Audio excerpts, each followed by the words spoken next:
Good morning and a very warm welcome to Gangneung, Korea, a place where people flock to see the moon from the famous beaches, host city during the Olympic Games this year and now host of the Pacific Asia Curling Championships 2018. Another great day of curling lies before us in the Gangneung Curling Center as we enter the final session of the women's competition. This morning on Sheet B, Japan plays Korea. The play-by-play will be given to you from myself, Sander Ulvåg, and I'm joined by Olympic champion Rona Howie. Good morning, Rona. Good morning. Teams are just about to get ready here. They've had their pre-game practice, just lining up for their introduction in the venue. We'll meet the teams as well. For Japan, at lead, Yurika Yoshida.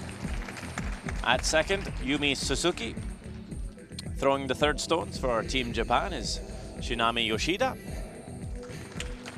The team is skipped by Satsuki Fujisawa. For Team Korea this morning, at lead, Kim Soo-jin. At second, Yang Tae. Third for Korea, Kim Hye-rin. And Team Korea is skipped by Kim Min-ji.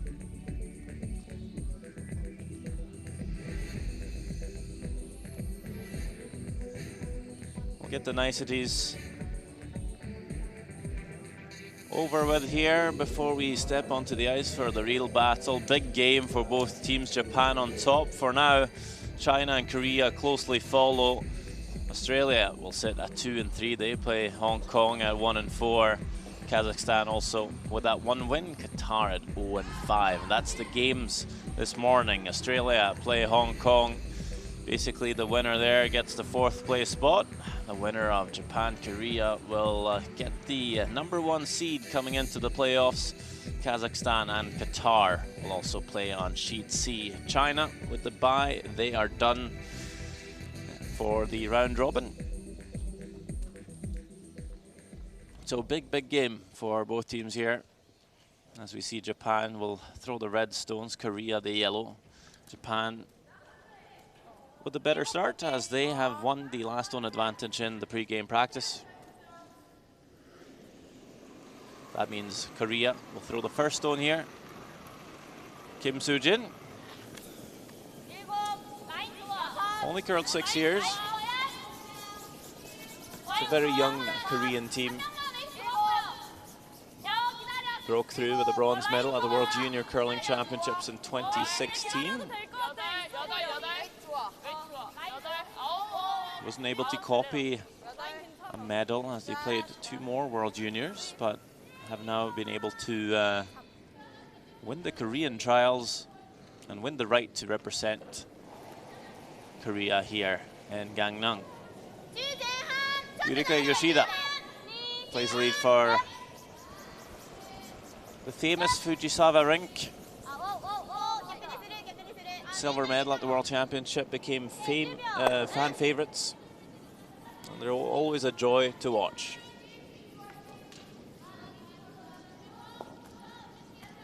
This first end though, Japan will start off a bit cautious and they'll make the open hit. So are we seeing the teams just settle their nerves before this very important game, Rona? I don't think either team will be nervous. I think it's a big game, as you say, for both. Both want to finish the round robin in top spot. I think it just, because play was on the forefoot, they're just moving it about at the moment. Because certainly Japanese lead has been top by far this week in the standings. Well, Japan do get an early mistake from Korea here, so a chance for them to put up a corner guard. No stones in the house. And because we are playing with the 5-rock rule, this corner guard will not.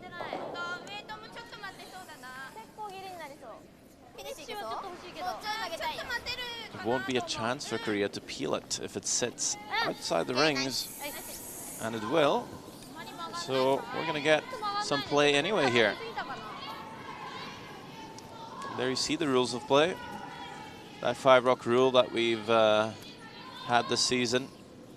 The game will have to be played 6 ends minimum. Scheduled for 10 though. Both teams have 38 minutes of thinking time. We can also call one timeout.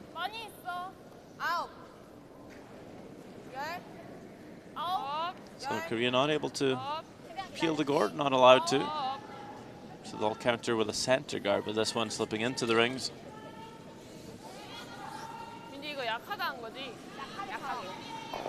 So Japan will look to make a hit and roll towards that corner guard. Try and set up for an early score of 2. Yumi Suzuki. 2 decades worth of curling to her name. And she's still very young.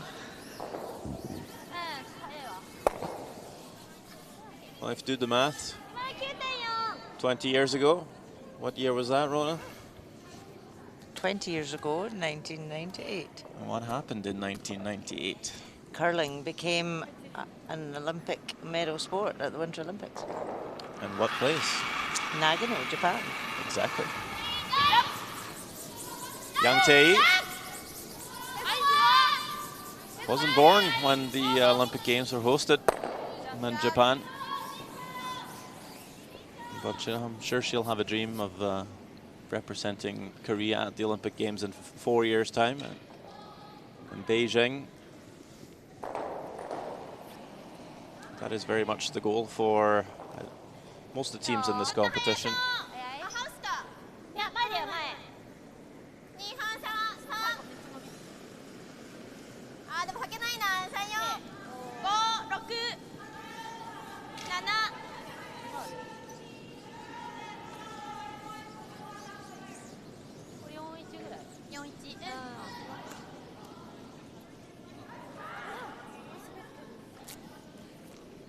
Just comes up a little heavy this time. Suzuki slips into the rings. Allows a chance for Korea to make a hit and stick. Kim Hye-rin.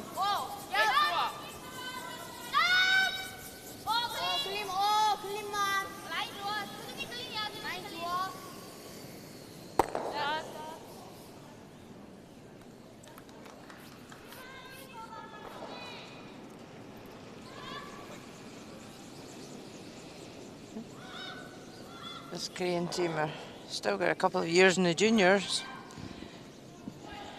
So they've certainly got a huge potential, huge future ahead of them.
Roll out by Shinami Yoshida. And we'll have our first look at skip for Team Korea, Kim Min-ji.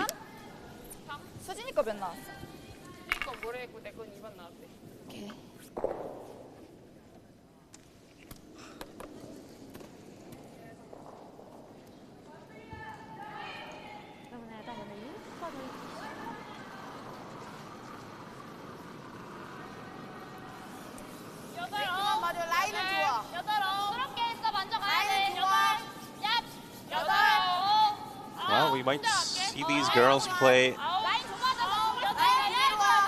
when we get to Silkeborg, Denmark, for the World Women's Curling Championship. Could very well see them play at the World Junior Curling Championships in Liverpool, Nova Scotia as well. Just, well, same month, really. You don't see that too often.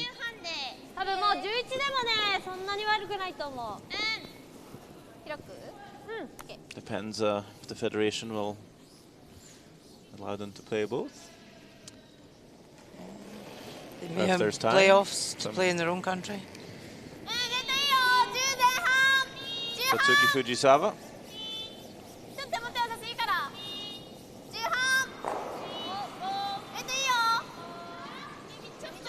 Just looking for that open hit. No problems there.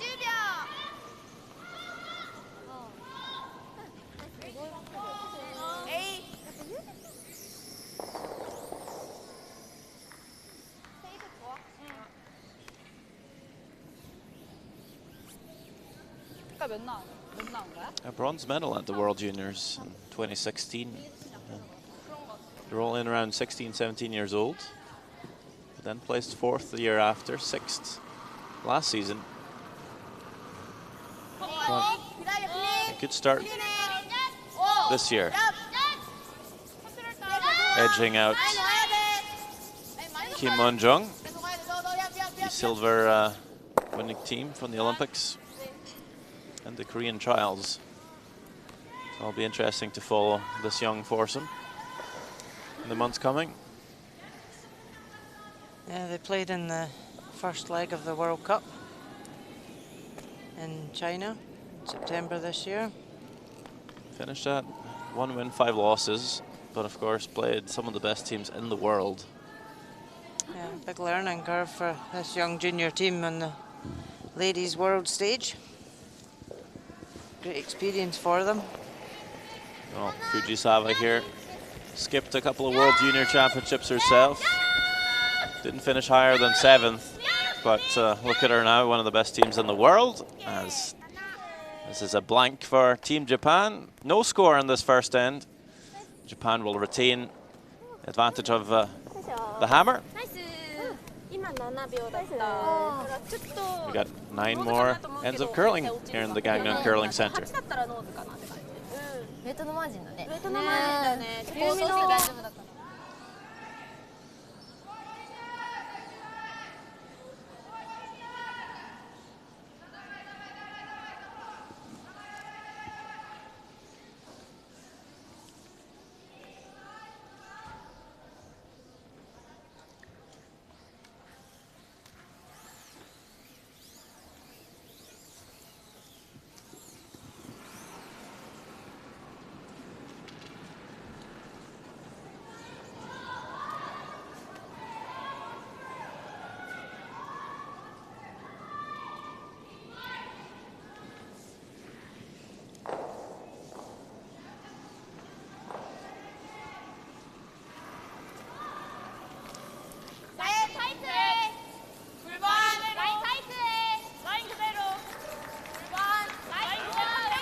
Second end underway. We saw Korea open the first end with a draw into the house this time. They're going to pin up the center guard, so they want to force the play here and get something going.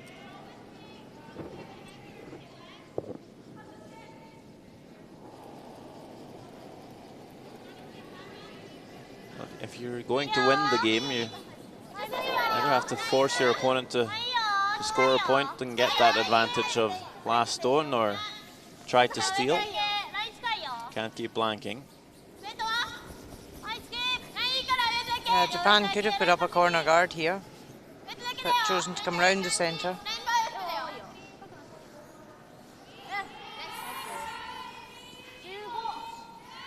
And they didn't put up the corner guard in the first end when Korea came into the house.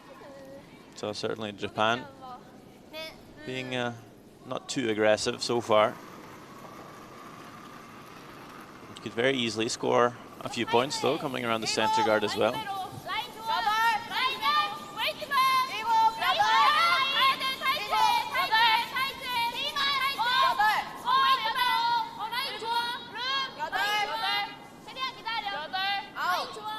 So get that early battle of the leads and see who can set it up the best. Nice draw around. It's a little tap though.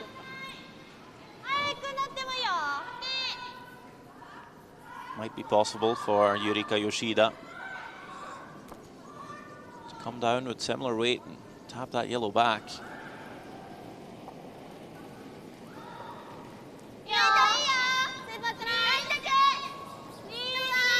They'll come close to the guard. Good old finish, try and get to the inside of the yellow, but you can see the sweeper's quite aware that this one's hanging out for the moment.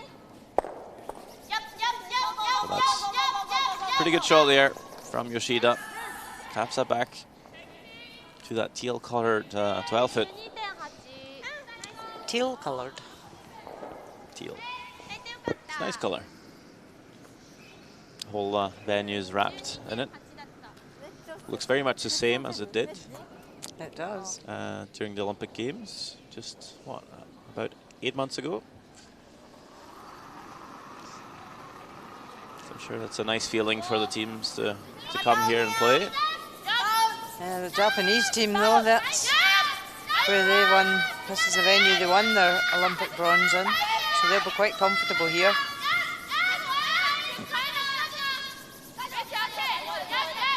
Trying to get a wee roll in, just rolled a wee bit too far, couldn't hold the line, but does lie short, biting the 4-foot.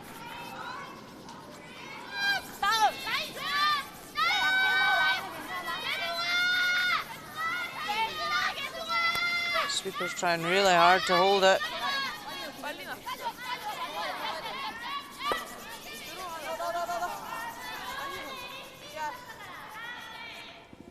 I'm sure Japan feels comfortable here, but there's a slightly less commotion, although there's always quite a few journalists following the Japanese teams, no matter where they go. Yeah, interesting. Yesterday after the interview, post-game, the police were wanting pictures and autographs of the Japanese team.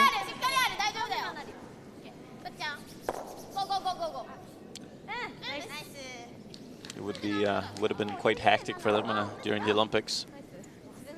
And all the interest.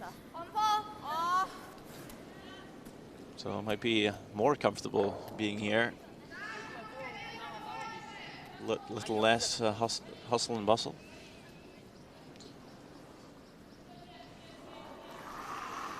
We still have some curious spectators coming in for the games though, throughout the week.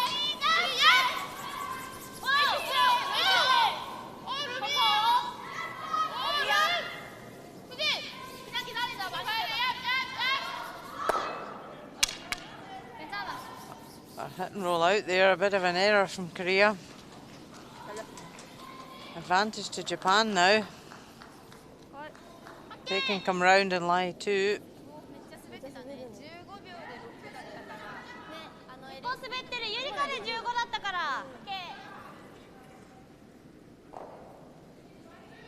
The ice has been great here all week though.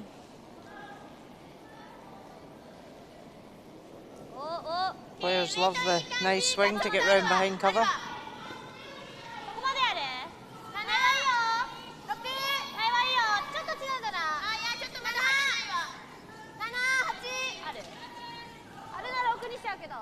This is looking a bit high of line as well. They don't want to come too far in and leave a double. Trying to cover the inside. Just comes nicely at the end.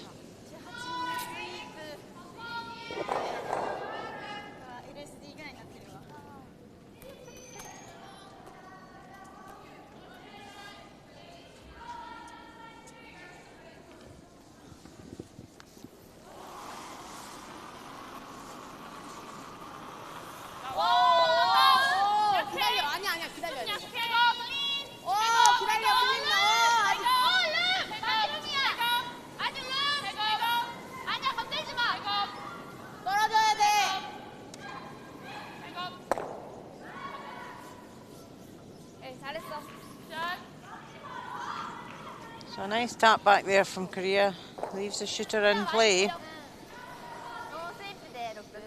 Hoping to sit in front of the red. Make it a little tougher for Japan.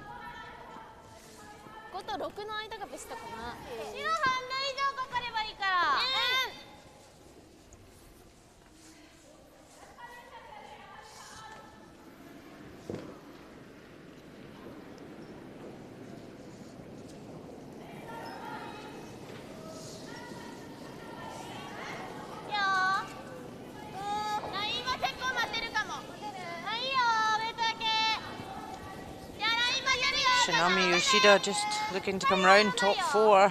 She wants to be buried though.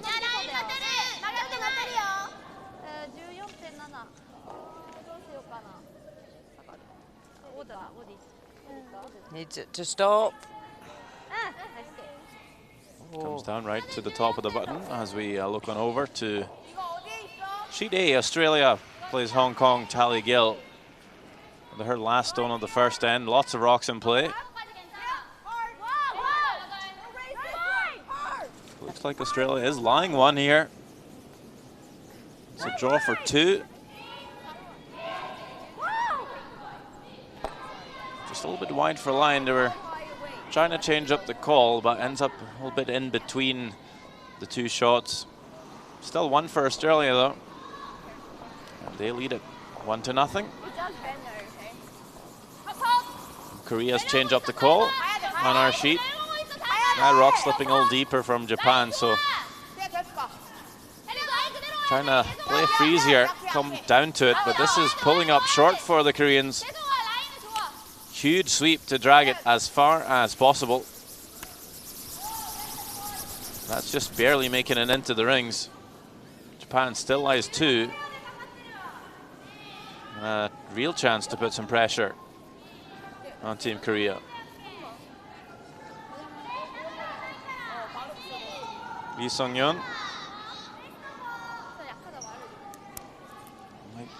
might be a little worried here on the second end.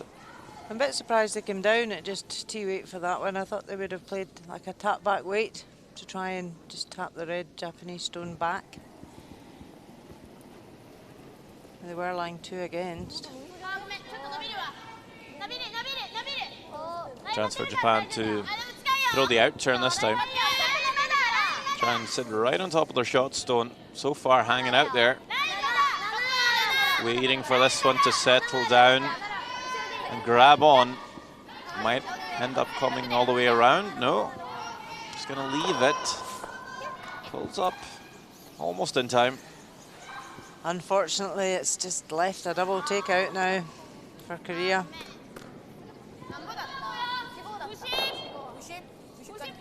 J.D. Lind from Calgary. One of many Canadian coaches in the curling world nowadays. He's been living in Japan for a few years now, coaching this team. Also overseeing some of the development in Japanese curling.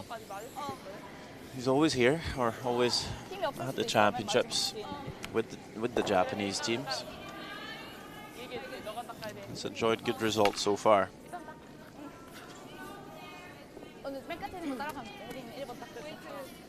See if that middle red might stick around, but it might take out the red stone on the left-hand side of the sheet. Might see a bit of pinball action here.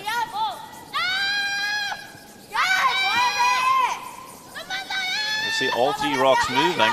We'll see if only 2 leave or the third one spins, but does jam in the back.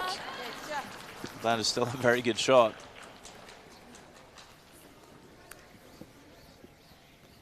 Yep. A little unlucky to leave that angle, Team Japan. They could have swept that one deeper.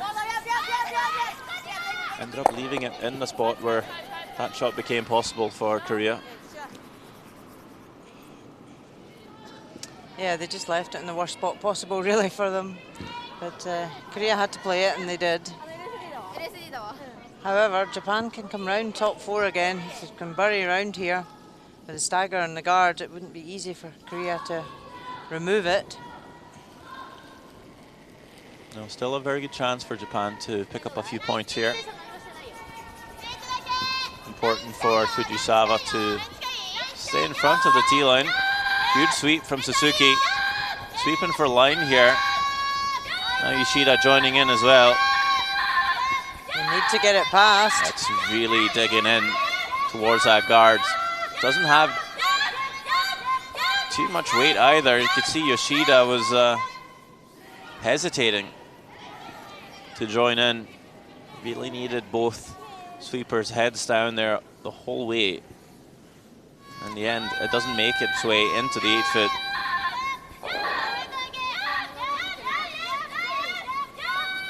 Big effort from both sweepers there, trying to get it in. Just needed to be into the 8-foot.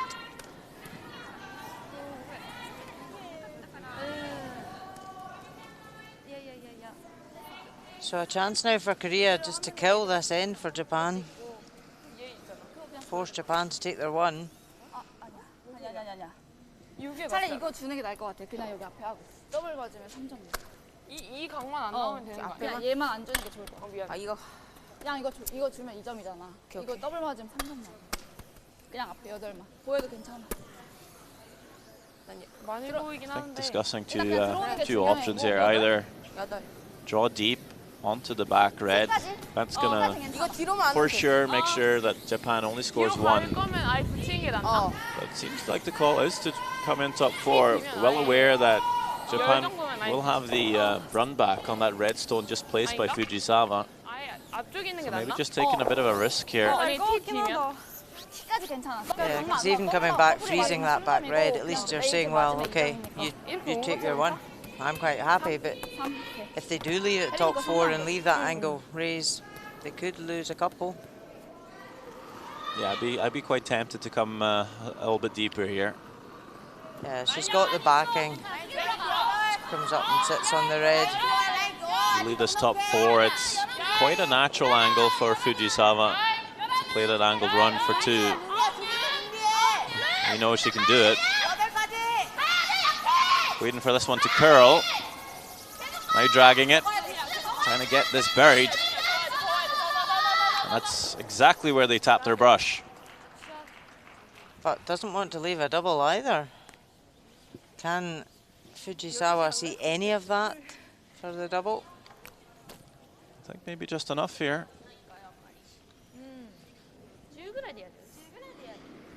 Because it didn't finish, that run back on the top red actually becomes a bit thinner. So maybe this now the easier shot. But it has left a double for 3, whereas coming back to freeze the red there, you're forcing a 1. You're right, that top red seems to outcount the yellow on the back, 12. Very well could be 3 here.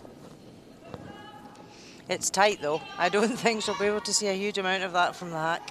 I'm not sure if Korea factored in that when they played the shot. They had to be, really had to be T-line there or deeper. Fujisawa last stone here, second end. Huge opportunity. Sweeping this one the whole way, trying to hold the line for the double for 3. Gets past the yellow. 1 and 2. Look at that. Great stuff from the Japanese skip. 2 for sure. And they confirm it. It is 3. Great sweeping from Yoshida and Suzuki to hold it past the top stone. Well, it looked like Japan was scoring 3. Looked like Korea had salvaged the end, but turned back around again. 3 for Japan, and that is the score, 3-0.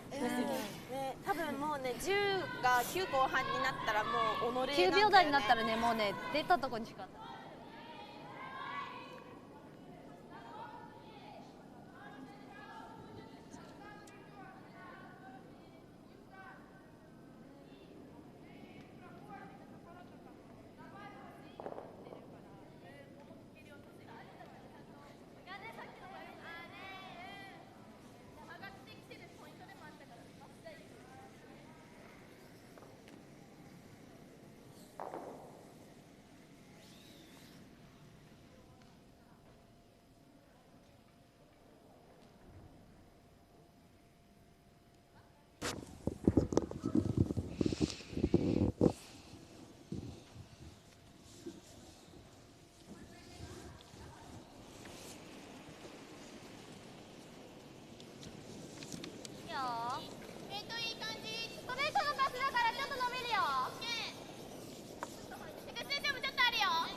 get started right before this lands.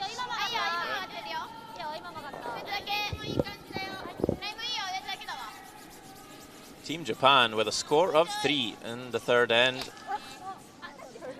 Set up a really good end there in the second. It looked like Korea were going to save it though.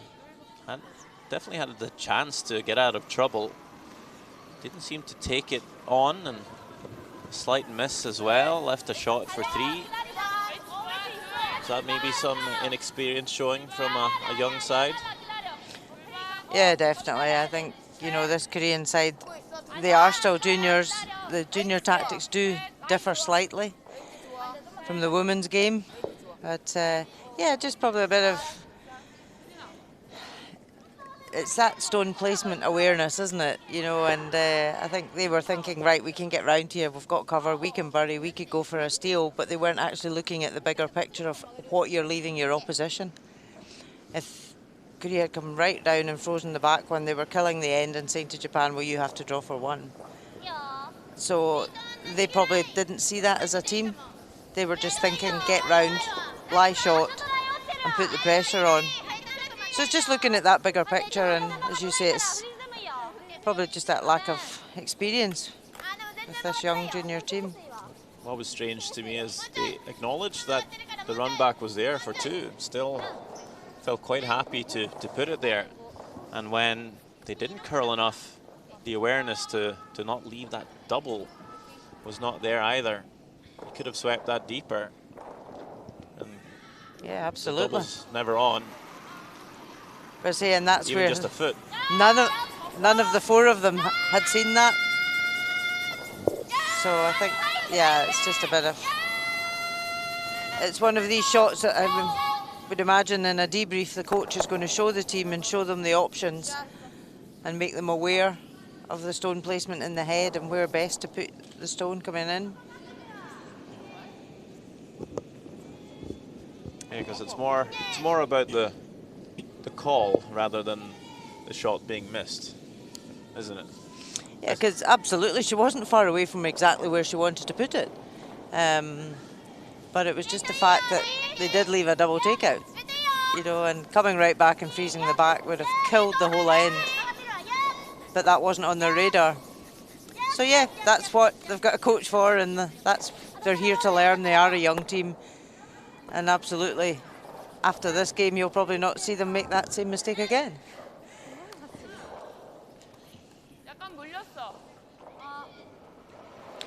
But to be fair, it was a tough double for Japan. Taking another look at Australia, Hong Kong. Big game here as well. Playoff implications. That is Hong Kong. With last stone here in the second end, trying to strike back on Australia, who is up by 1. Stay with it now. Yes, now can. On you go. Quick. Seems to be lying a couple here. Could be a draw for 3 if they get there. I think that's enough. I know, and that is 3 for Hong Kong. Keep it on that line. Just enough sweeping there. Well judged. There. Yeah. Well, no need to sweep too much. Save your energy for the next ends. Both these games have got huge implications today, though.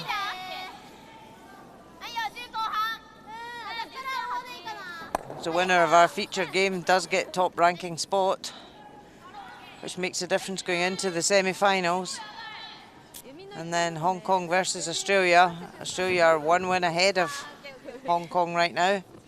Yeah, so if Japan wins, obviously they're undefeated, they go through. But if Korea wins here, we'll have 3 teams at 5-1, but they've all beaten each other. Yeah. And then we're down to that draw shot challenge, correct? Yes.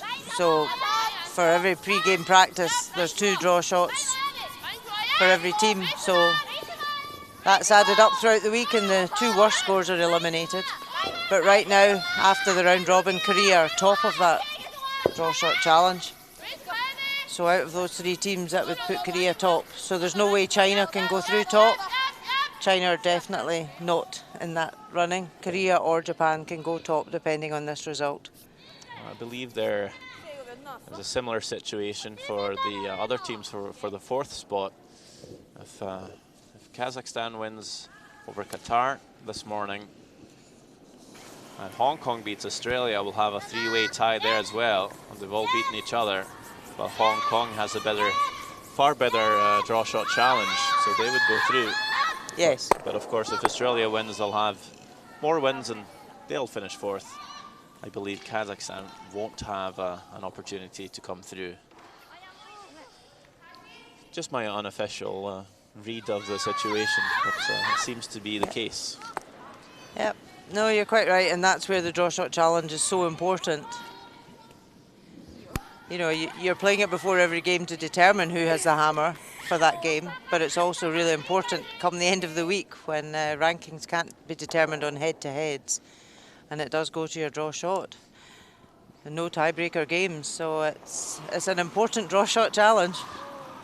You think it's important to practice that at home? Absolutely. Because in the bigger picture of the game, you know, the more hammers you can have in games, and also if it does come to rankings at the end of the week where you are in the same as other teams, then draw shot is key to get you through to the playoff stages. Could be a nice way to start your practice when the ice is newly prepped, which is quite often is or always is for a championship game. You go out there, throw some stones, find the path, play the draw. Do that a few times before at the start of practice. You might start to get the hang of it. It's important, as you say. Yeah, very important. And there's a nice roll by Korea here. Very nice effort by Yoshida. Runs it back, gets 1 yellow, leaves 2 reds in the house.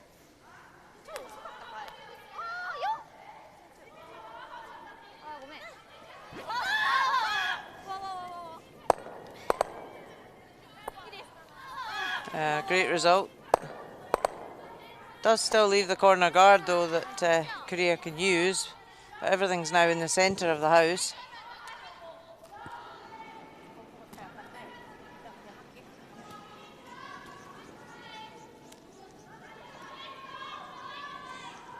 And I think what's good about the draw shot challenge is that all 4 members of the team are taking part. It's not just one player that is responsible for that. All 4 are responsible, so it's a big team effort. This one taking off early for head-in. Catches the wrong red, but we'll be happy if this one sticks around. Oh, she said yes, that was plan B.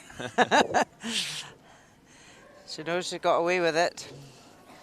I think sometimes because of the draw shot challenge, there's a lot of play to the forefoot and that draw path. And sometimes just the tracks along the center line are there's a bit more fresh pebble, and you might see them take off a bit on you in the first few ends. There we see the scores. Kazakhstan well ahead of Qatar at 5-0, so could very well end up with that 3-way tie you mentioned. So if that score remains the same, the Australia-Hong Kong game should be winner gets 4th place. Indeed.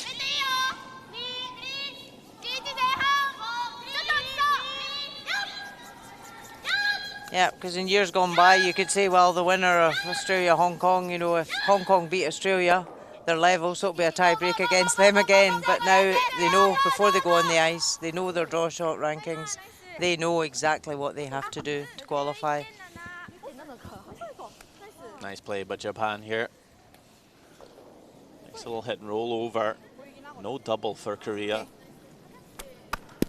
So even if you played the double on the reds here, it would most certainly jam on the yellow. So a hit and roll called here. Kim Min-ji knows that tolerance here is almost catch a little too thin. Maybe roll onto the red and sit right there. She'll be well buried. Can afford to overroll. with the backing on the side.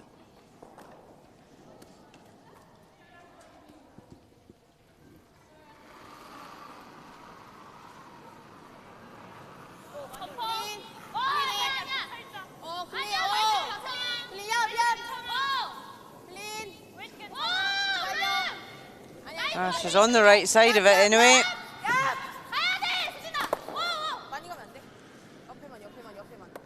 Ah, lovely stone. Well played. It's right behind the cover. Not easy for Japan to remove. And it does lie shot. That is really good.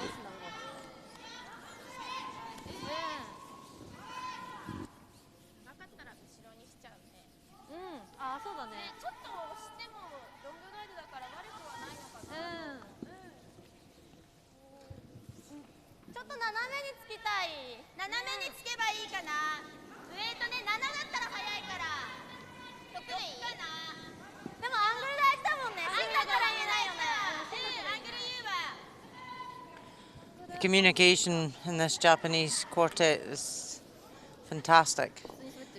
From start to finish of the game, they just communicate constantly, making sure that they all know exactly where the stone's to finish, discussing the weight, and a real team effort from the person that's throwing to the sweepers communicating to the head. Make the most of every single shot. Fujisawa looking for the corner freeze this time. Suzuki wanting to go for weight. Being called off for line though. But of course you need to get there to at least sit shot stone. Maybe a bit of an oversweep here.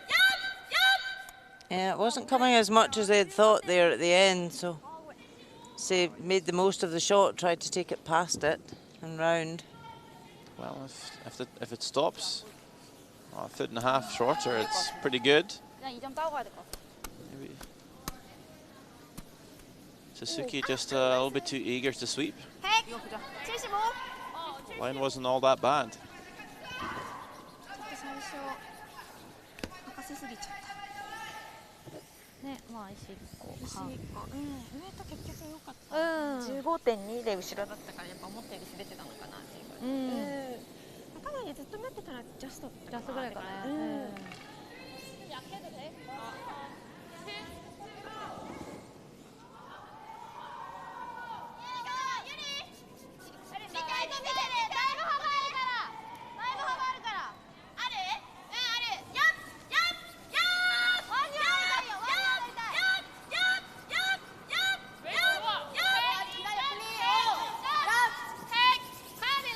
Last stone for Kim Min-ji here in the third end, just chasing that red stone, just played by Fujisawa, but well, maybe a bit too much weight on this one.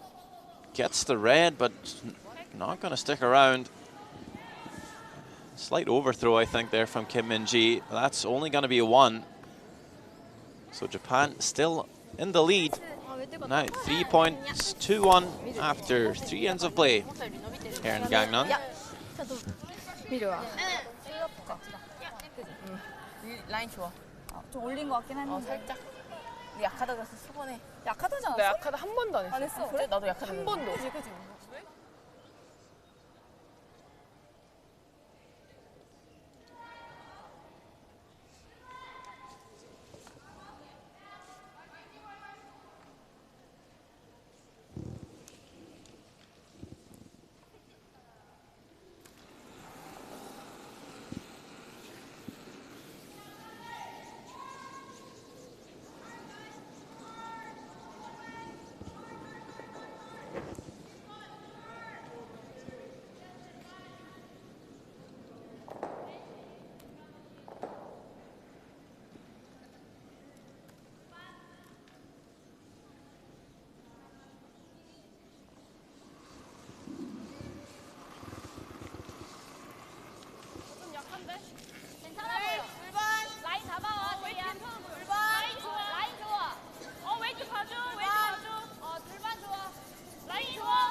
Fourth end underway here, Japan, Korea, this last game. of the women's round robin here at the Pacific Asia Curling Championships. We're back at the Gangneung Curling Center, host of the Olympic Games. And it's been looking just about the same for 8 months, becoming a tourist attraction of sorts. Lots of people coming in here. They just want to throw one stone down the ice where the famous Team Kim, the Kim Won-jung team, picked up their silver medal here. And they really became famous in Korea. Put curling on the map. Commercials. And just lots of fame. If you ever search for them on the internet, you'll see lots of fan art, lots of videos. It was just crazy. But there's another team trying to fill those shoes this week. And it's a younger team, Kim, that of Kim Min-ji. Yeah, they decided just to take a year out after the Olympics. It was a lot of curling for them in the last two seasons build up for the Olympic Games, so they've taken this year off. So it gives this younger team the opportunity to get on the world stage and, you know, improve their performances so that they're a bigger challenge against them when they come back. Well, they did beat them in the Korean trials final to get here. Just great to have that depth in a country where curling probably wasn't one of the well-known sports. As you say, the Olympic profile certainly helped the sport here in Korea. Well, a medal at the Olympics has a tendency to boost the sport. I'm sure you know something about that, Rona. Just the media coverage that an Olympic Games, you know, generates is fantastic. And you only get that opportunity once every 4 years to promote your sport.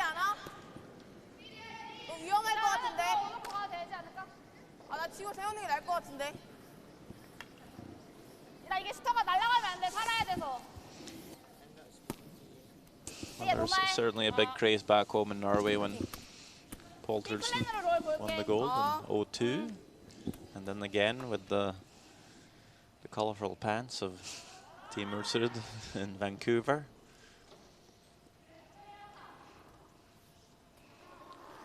But I think as well, for many of the smaller nations, they only get that media coverage once every 4 years, whereas other nations do get it annually from a World Championship.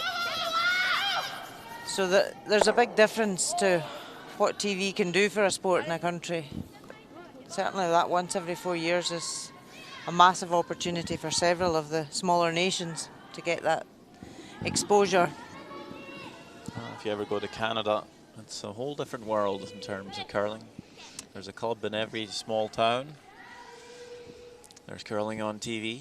Yeah, turn on the TV in your hotel room and there's curling there, which is just so different from many other countries.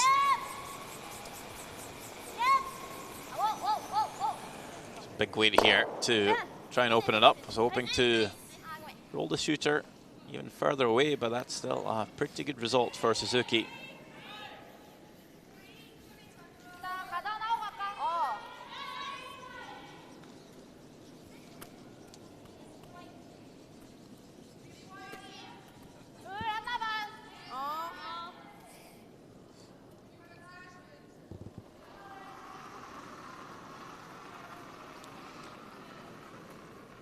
Korea don't have last stone here. They want to just try and get a bit of granite out the front, make it difficult for Japan to score.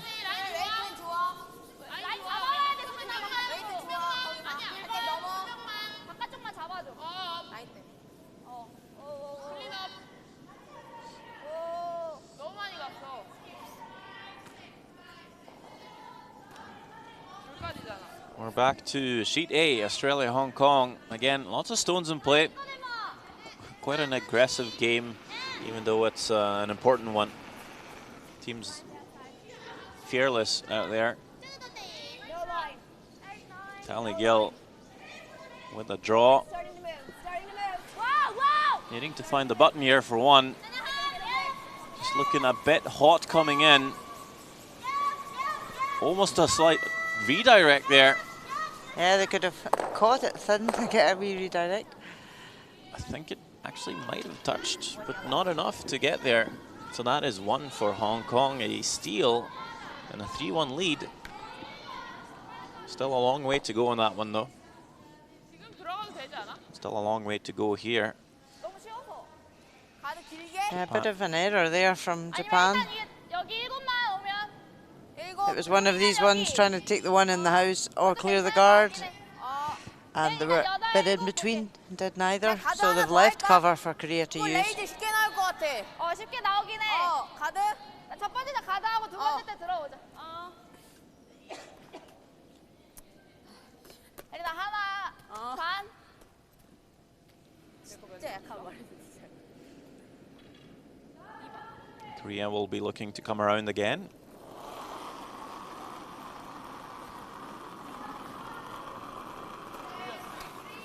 Very positive throw. That's needed nowadays. The swingy ice. It seems to me that the ice makers are making the ice curl more and more, and the players are throwing them more and more positive every year. Yeah, you really need that positive release or you'll just lose the stone. It'll just float rather than curl. Good guard there. They'd ideally have liked to come round, but they had the discussion that really the guard was okay because Japan have to clear it.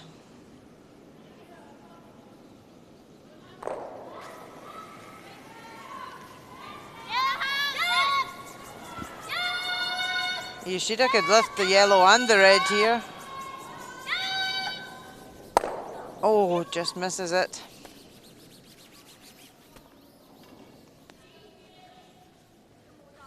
So now Korea, right, we're going to come in. No, they're all quite happy to guard.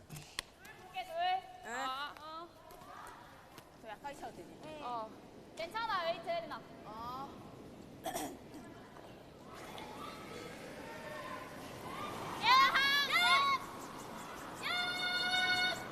Pretty steady delivery there from Yoshida.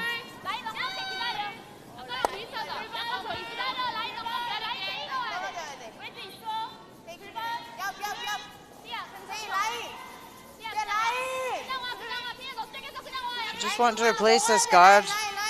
Need to sweep it though, as far as they can. Big sweep to get enough finish here, not leave a hole for Japan. Might be a hole, but it looks awfully snug.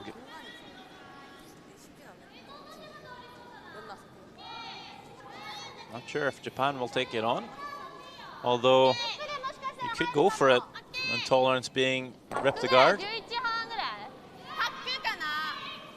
Yeah, I think we could go for that. The ice is swinging nicely, so you play a more controlled weight. Could get through that gap. That is what they're doing, and I think Fujisawa just pointing at the yellow guard saying, it's okay if you wreck on that one and open it up. Might hang on the center just a little bit. It should make a move when it finally crosses. It's not coming off the line. No. Oh, and that's just going to feather that red. Does leave a bigger hole now, though. But as you say, it was probably the wrong side of Tolerance there. They would have been better being in the tight side and clearing off the yellow guard, Yeah, and leave the red to be used later on for potential raise. Yeah, because that was there to be run back for Japan, but now those reds are staggered.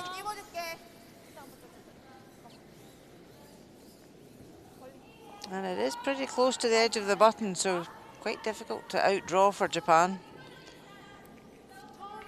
Kim Min-ji now looking to just plug that hole.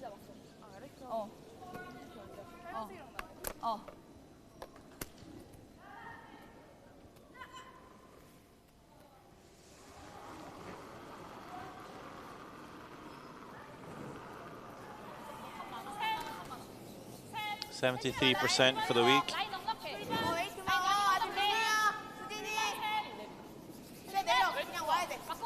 Been a little bit up and down, had some technical struggles against Australia.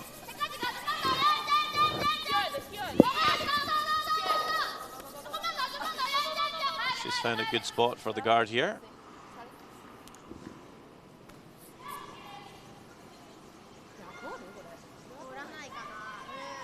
Might be possible to make a play on it though, and rip 2 guards, and the yellow might redirect onto the shot stone here if you catch it right. Good move, 3 guards. You could even catch the outside of the top yellow onto the yellow and red and open it up that way.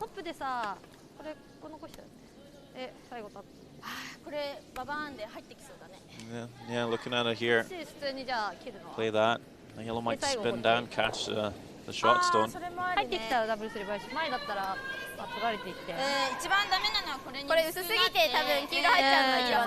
Would also open up the stagger. They're not really looking at that at all though, using the long one. They're just looking at the shorter guards.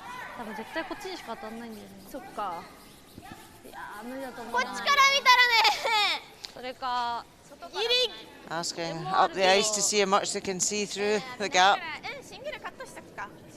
I just think with her first one she should open it up, give herself a chance with her last stone.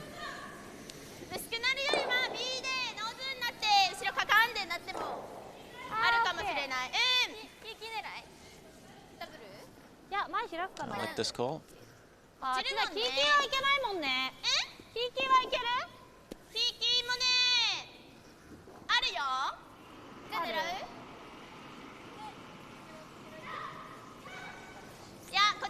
Might have to catch a good chunk of the yellow though to have enough momentum that if it does redirect onto the shot stone and actually is able to move it, catch it too thin, and a lot of the momentum is lost onto the red guard.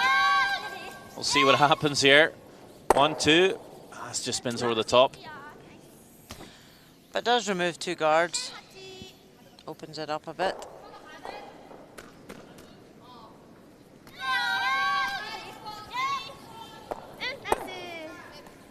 Catch it thicker, might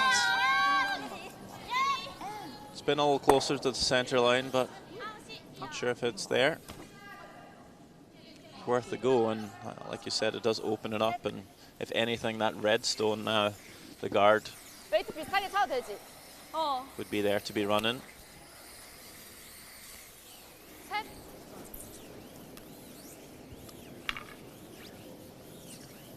Korea just be quite happy to put up a guard here.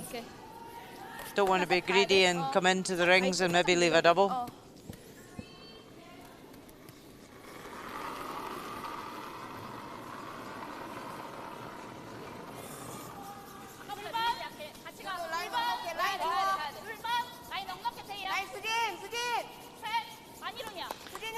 So Kim and Ji third amongst the skips for stats this week.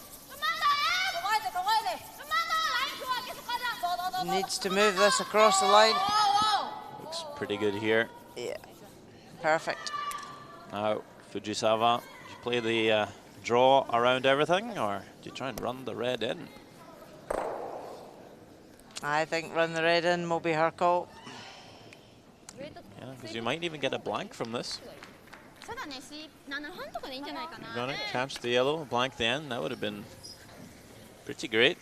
That would be a good result for them, having chased the end.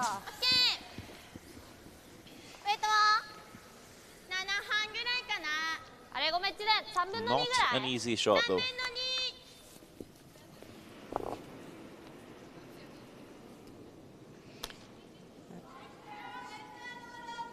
Quite a distance between the 2 stones. Catch this red guard a bit high here, last stone. 4th end. Tatsuki Fujisawa. They're on it early. He's looking to make contact with the yellow, but might have overswept this one. They have. Oh no, that was made out of hand, and they just killed the line there. And that is a steal of 1 for Korea to bring this game a little bit closer, as Japan now leads it 3-2 after 4 ends of play. 이제 중요하다. 진짜 중요하다. 시간은 괜찮아. 근데. 넌. 初めてここちょっと強かったから相手の場所によってかな。まあ 8.5 だったけど落ちたね。最後の最後。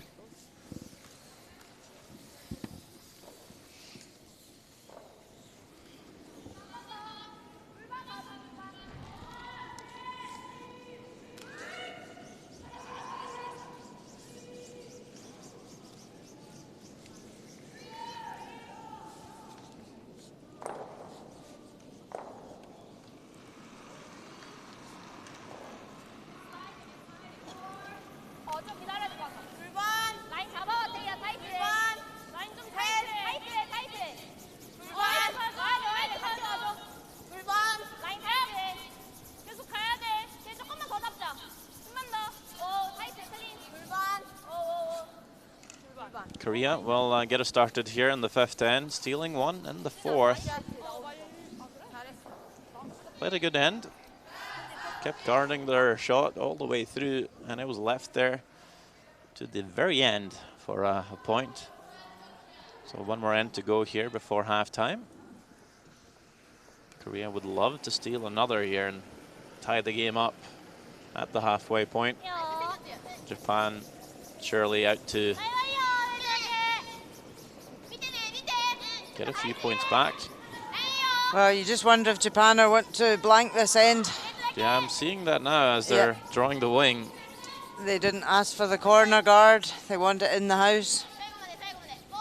So that is always a clear indication that you want a blank if you draw the wing. Hoping for your opponent to play the hit and maybe roll out at some point, then you can clear that center guard. But Korea's not biting.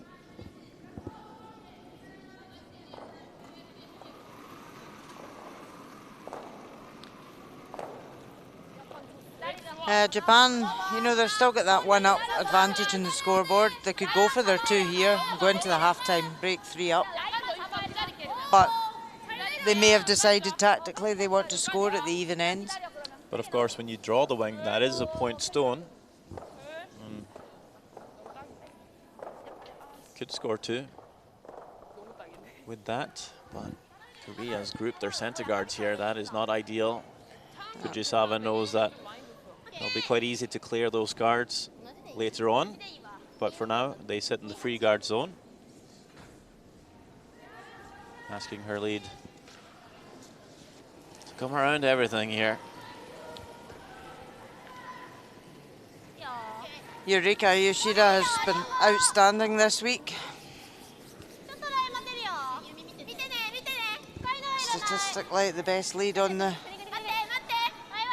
round robin stages.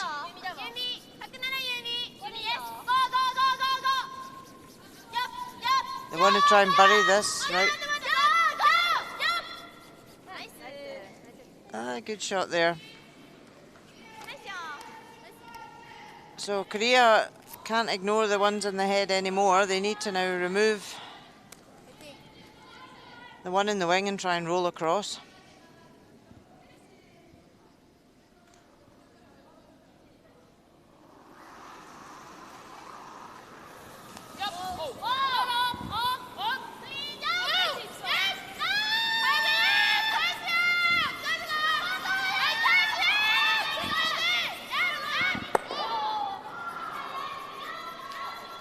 Just rolled a wee bit too far out into the open. Good effort though.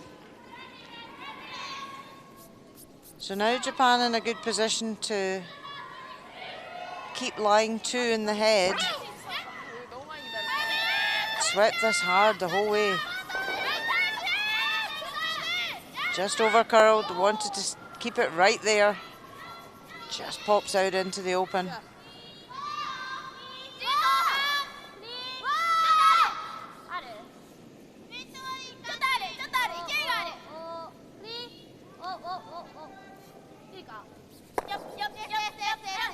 Nicely played.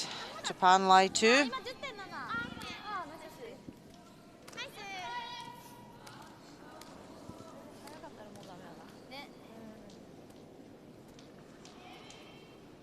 And this is where even Korea getting a roll across, they won't lie short.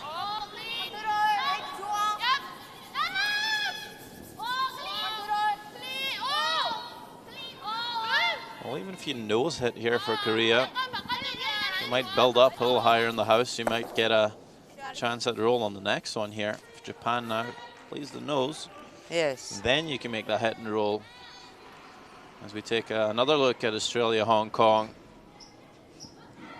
Very exciting game going on over there. Tally Gill again with last stone here. Gave up a steal on the third end.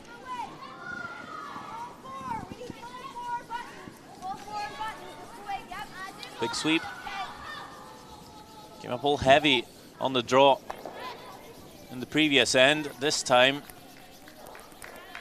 coming up just a bit short, and you can see Hong Kong lying one, stealing one, and that is a 4-1 lead now for Hong Kong through 4 ends of play.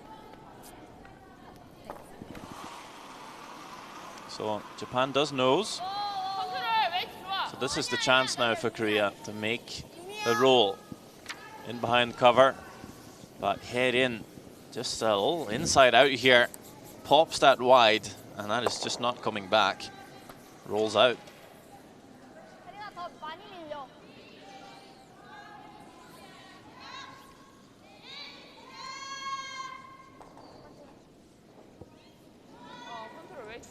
See it. Try and see that again here at the release. That little pops. So nice to have positive throw, but sometimes when you push it sideways, especially with running weight, it's never going to recover. No, stones run fairly straight on the ice here, which is a good thing, but if you start giving a stone any momentum sideways, it is just going to float that way and not come back on you, so you have to be a bit careful not to overdo it, and that's just what Heirin did there. Japan draws the wing, and wanting that behind the tee line again, so Korea can't make that hit and roll for shot.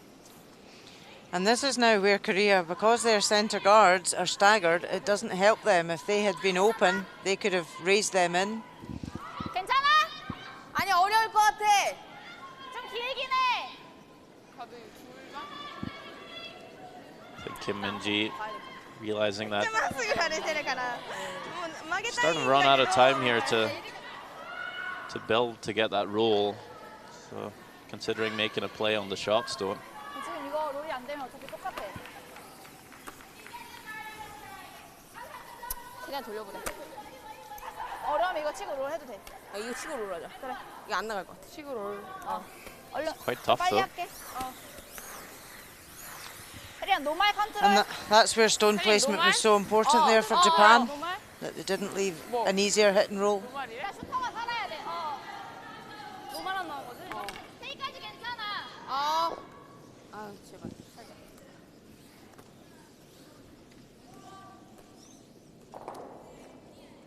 So would you play the hit and roll here, or would you just play the nose and get a better chance on your next one?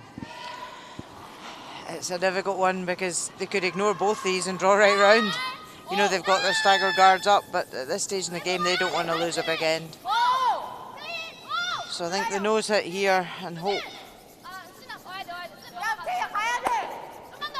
Ah, well, they've got a good roll, but not enough. Close. Close.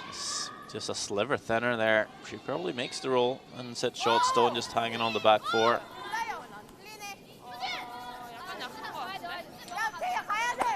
So yeah, it was the best call going by the score in the game and situation in the head, but nearly there. So it makes it a wee bit tougher for Japan now. They certainly can't be tight and catch the top one. You know, if they can't quite make the roll back to the wing, it'll be an easier hit and roll for Korea. but they do roll perfectly to the 12 foot. Wow. That's a beautiful shot. Lovely controlled weight. So now this is when Korea, do you come right round? You've put your 2 guards up. Well, if you keep hitting the stone on the wing, you're just going to give away 2. Yeah. If they come right round here, the steal is on. They've got the setup. Yeah, that red stone top 8 is pretty buried, so it's not too easy for Japan to use. You can play a tap on it, but it'd be hard to pull enough weight to remove the yellow if it's in behind. So this is now where the stagger in the guard helps Korea. Earlier on it could have hindered them because they couldn't use them to raise, but now that they're coming round, the stagger's good.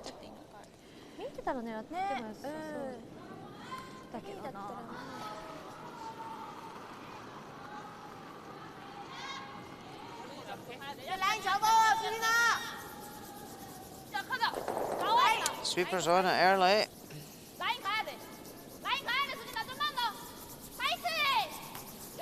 Has she got past the top guards?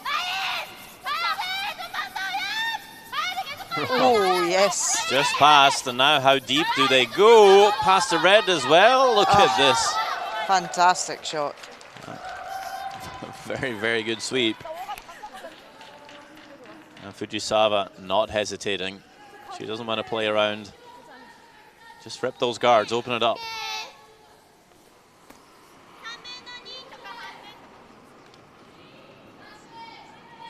Because if Fujisawa makes the double here, it's then very difficult for Korea to guard 2 options. exactly. Not easy to make the hit and sit for 2 either for Korea. Shot's got to be made first though. On its way here. Looking pretty good. So good with the up weights. Not the biggest girl in the world, but she can throw some weight. Yep, all leg drive out the hack. Generate the power. And that's where the physical fitness comes into play, and this team is very fit. You can see that so clearly from the sweeping. You got the same energy in the first end as they do in the 10th end. Just getting a bit excited there, moving all stones. So now big decision for Korea.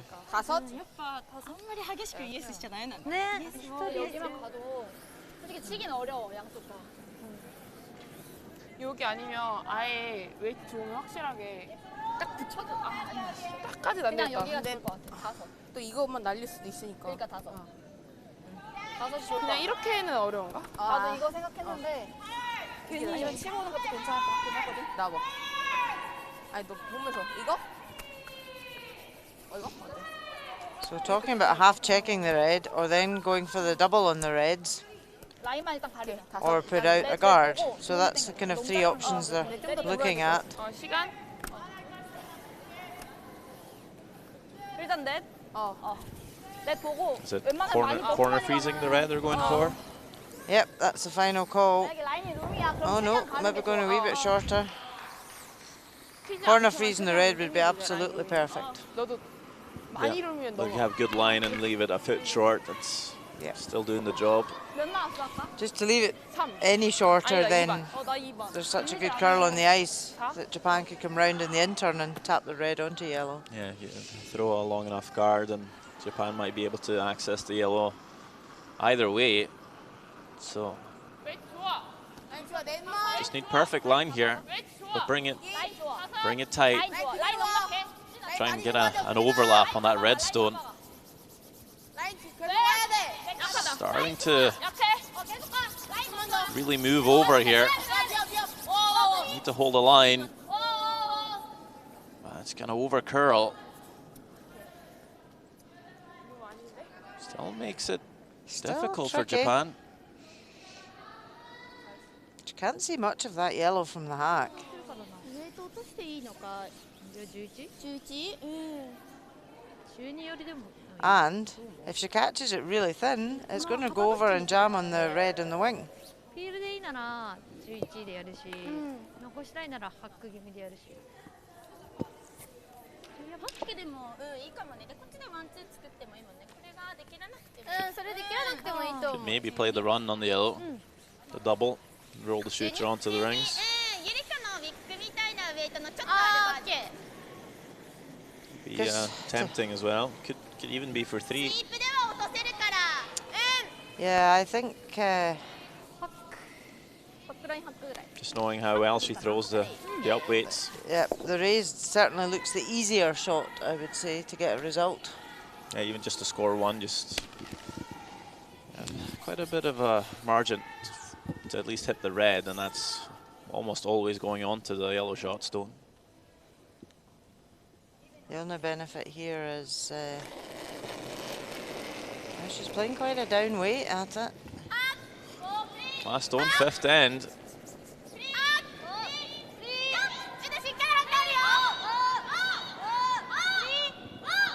Just needs to curl. Want to make contact. Can they catch enough to keep the shooter in play? Don't think they can, or can they? What a shot. Wow. Phenomenal. I beg your pardon. What a shot by Fujisawa. Looked really tough from our point of view, but Fujisawa says no, we're just going to play the downway here. Even has a bit of room. And that's going to hang around for a score of 3. Made it look really easy, actually. But that's not an easy shot to do. And a 6-2 lead for Japan as the teams head into halftime. But there's 5 more ends to go in this one.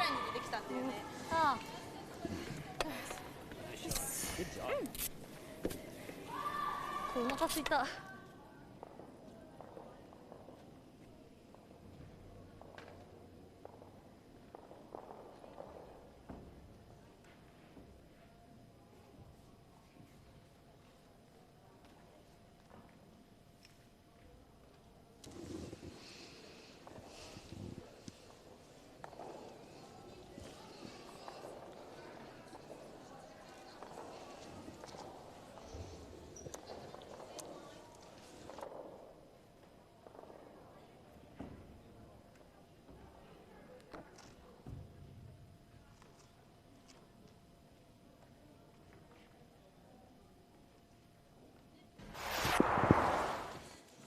Second end. A slight mistake from the Korean team leaves a double for Satsuki Fujisawa. Huge sweep to get it past the top. Gets to the shot stone, rolls over, and that is 3 points for Japan.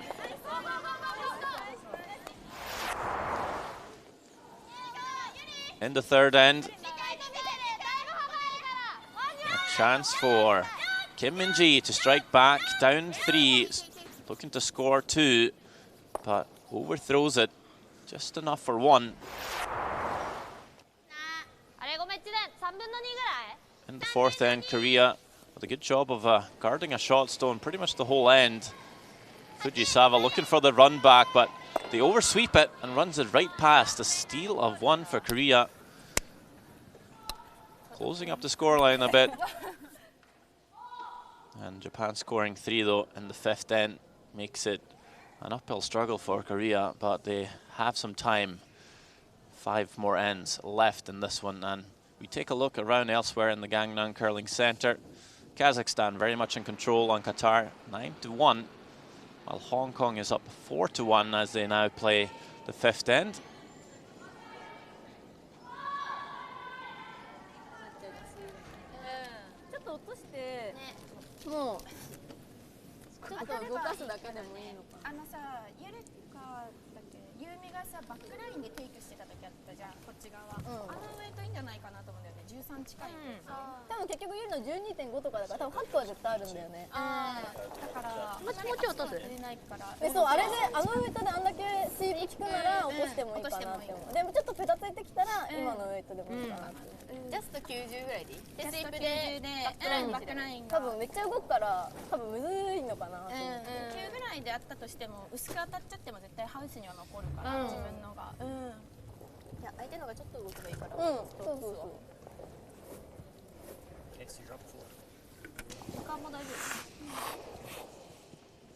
얘네들도 닦고 나서 얼마나 허무했겠냐.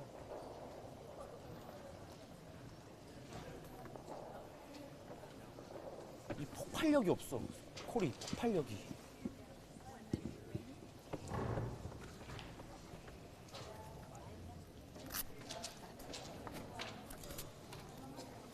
끝까지 잘해.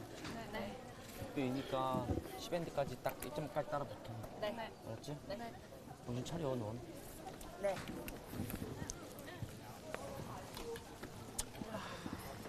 마지막 거 3.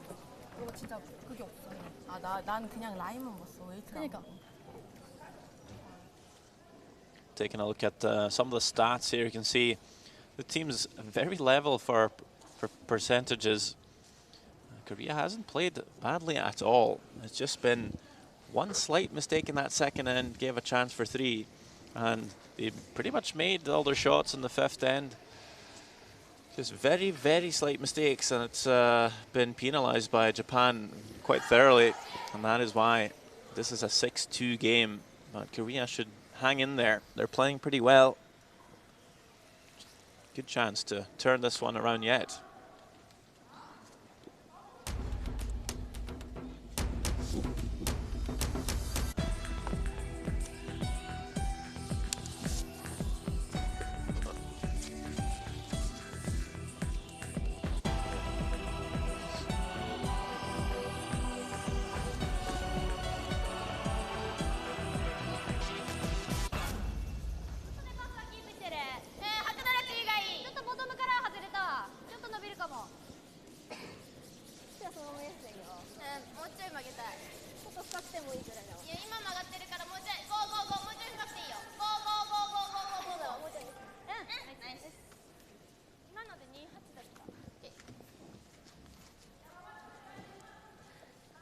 The teams are back in action here. 6th end just had their halftime break.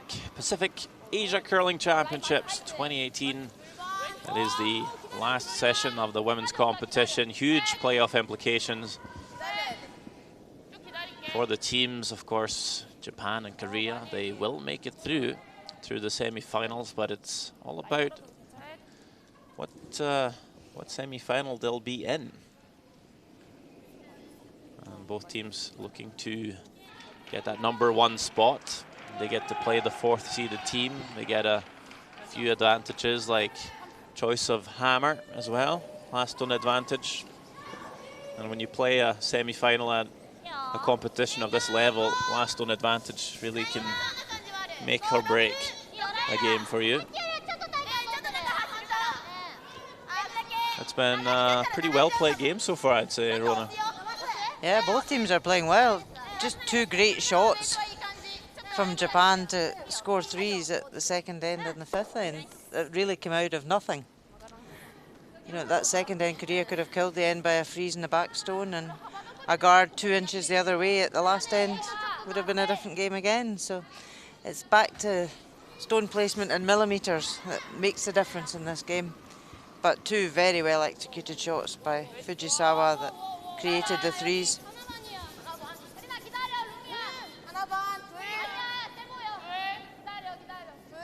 But with the new 5-rock rule, 5 ends to go, game's certainly not over yet.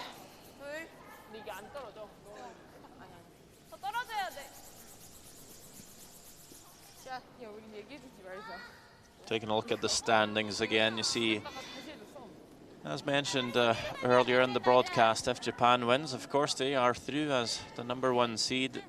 And if Korea wins, we got 3 teams tied at 5-1, and because they've all beaten each other, it's a 3-way tie. And then we're down to the draw shot challenge, where you said, yep, Korea topped the draw shot challenge, China were 2nd and Japan were 3rd.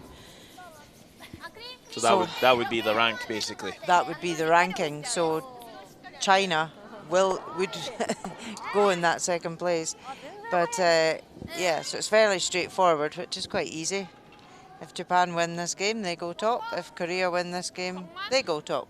And I believe the winner of the Hong Kong-Australia game comes in for that 4th spot. So they would come in for the 4th spot. Just again, Australia are on 2 wins right now. Hong Kong are only on 1. But if Hong Kong win, Hong Kong have got a better draw shot challenge than Australia and Kazakhstan. So it makes it quite simple. That the winner of this game is ranked 1. The winner of Hong Kong Australia will be ranked 4. And there'll be 1 semi this evening and 1 semi tomorrow at 2 o'clock.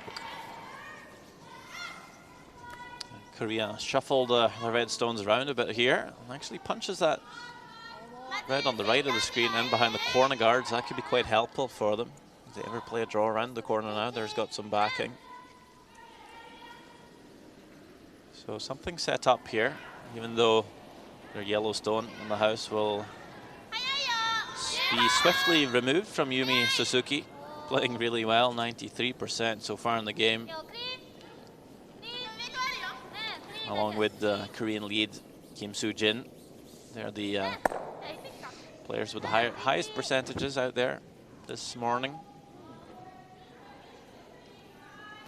Yeah, so Japan now lie 3, but Korea won't worry about them. They'll just draw around, try and use their guards as cover.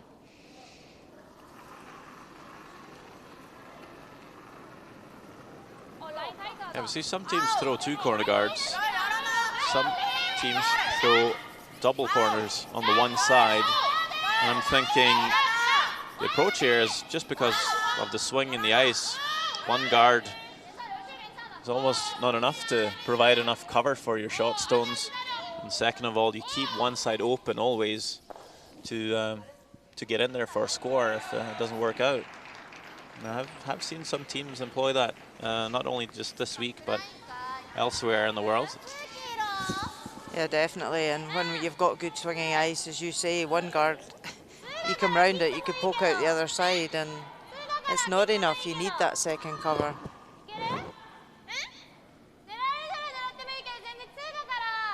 Korea were just a bit heavy there. Spun off the Japanese counter, but Japan saying, do you know what? We don't need to get into too much of a girdle behind this guard. Let's just open it up.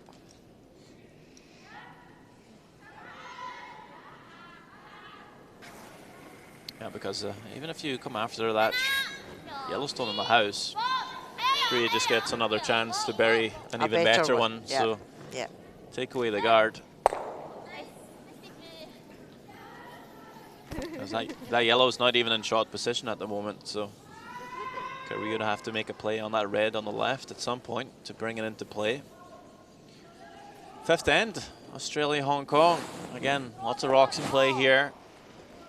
There's been a few consecutive steals from Hong Kong, so Tally Gill really looking to put a score on the board before halftime to bring this game a bit closer.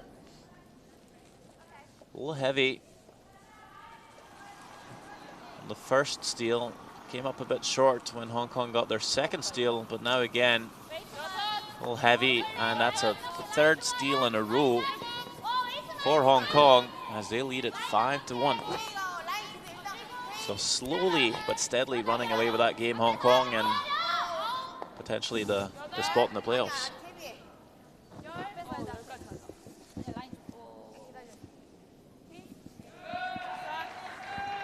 Comes around the corner nicely. It's a nicer here. draw around. Top tee. Japan still shot stone, I believe, on the left there.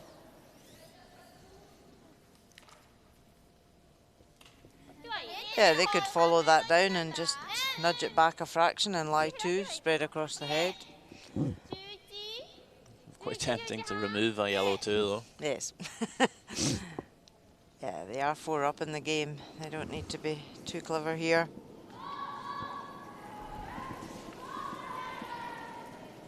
Shirami Yoshida.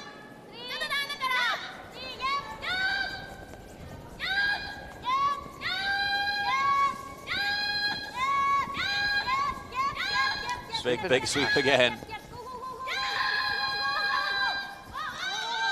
I think they were playing for the back one there, but that was all over the top bail for a long time. I'm surprised Fujisawa didn't call them off to get a bit more curl. and catch that yellow a bit thicker, it does probably move it far enough in terms that they've got a few reds out counting it, but that was She maybe thought if she surprising. just kept it, sweeping it and caught it really thin, she might spin off and catch the back one. Well, maybe, but we're sitting quite behind the sheet here, and that looked to be all over that top yellow for a while. Sometimes you just get a bit too committed with the line call. And a huge mistake from Korea here as they roll, not all the way out, but a bit too far to be better than those two reds in the 12-foot. Really need to make those shots count, and that's on the out turn again from Hyerin.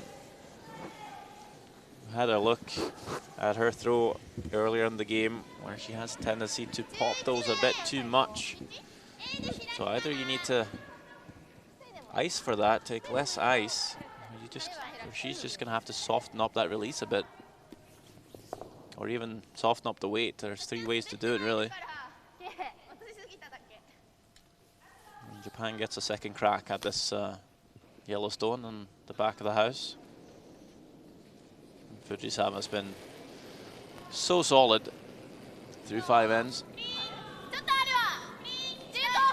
Can't see any big mistakes on the horizon here.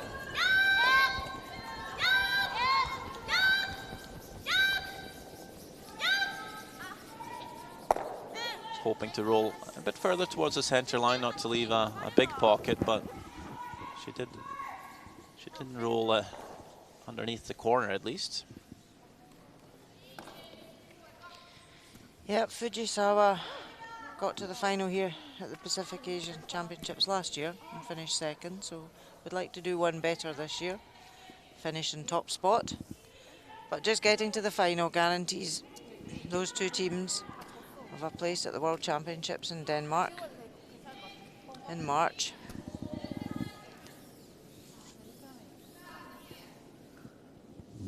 아니면 그냥 컴은 좀 그런가? 그럼 일로 들어가면 얘 2번이야. Another question for Korea. Can you really bring those yellows on the fringe of the house back to life? I don't think you can. There's too many reds to clear out and not enough time. Down to skip rocks already. And I think they've seen that. Still making a hit here, though. Is there any way, Arona, you can make a double on the back 2 reds with soft weight? Is that what they're thinking? But even if you could just flop off that top one and lie partially buried behind the corner, makes it just a wee bit harder for Japan. Rolling in behind the corner, maybe? Yeah, just flop. Oh, no, but they're just nosing it. I think they were discussing drawing around that top red.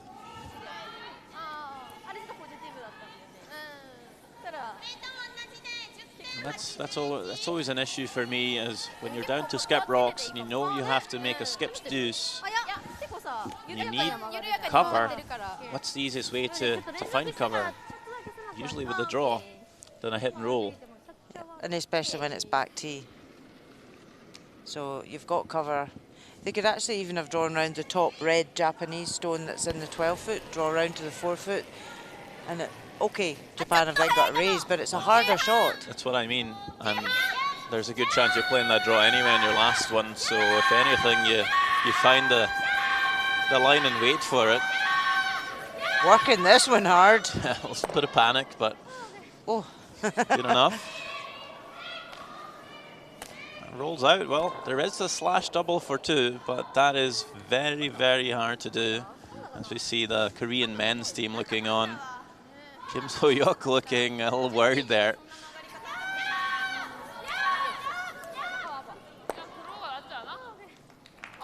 Yeah, Japan would dearly have loved to have just stayed in the house there, lie 3, force Korea to 1, but it's not an easy double. 이게 나을 것 같은데. 6엔드잖아. Decision time for Korea. You take your one here. You're down 3 without hammer against Fujisawa. I think you probably 웨이트 잘 봐줘. have to. I guess this is at the point where you think, is it more likely to win the game if you take one here than to make that shot? Yep, risk versus reward. Sixth end of the game, you're 4 down. Do you go 3 down? Yeah. So if you think you have a better chance of winning the game 3 down than to make that double, you go for the draw. And I figure that's what they're thinking here. Yeah, definitely. Still 4 ends to play after this. Should be pretty routine from Kim Min-ji. Not sweeping yet though. And Yoshida will give it a go, and I think it's going to pull up in time. Giving the sweepers a rest here, as this stone will settle just in the back 8. 1.4 Korea. Not what they were hoping for. 좀 많이 해준 것 같아서. 6-3 for Japan after 6 ends of play. 많이 한 거야? 뭐 하나 좀 해줘. 다 세니까 더블 각이 너무 쉽게 나와. 난 둘반? 하나 찰 때는 확실히 더 크게 차. 웬만하면 다 넘으니까. 시간.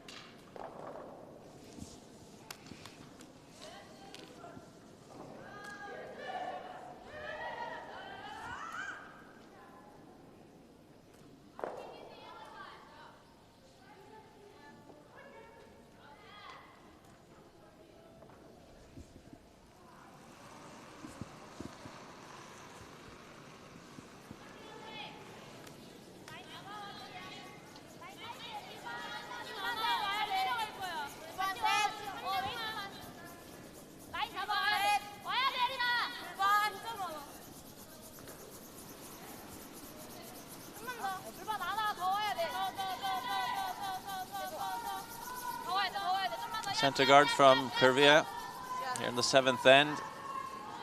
They are chasing this game. Japan up by 3. Might see them draw the wing again, like they did in the 5th end. Ended up working quite well out for them. Scored a 3, even though Korea played a pretty good end. Didn't make a roll in that end, but didn't make any big mistakes either. No, they were just heavily punished for stone placement. And I think really Korea needs to go a little harder in this end. Might see them throw another center guard. Didn't get the first one very tight to the rings though, so there's not a lot of room to throw the second guard. And that's where the lead's stone placement is critical, because it sets up the end.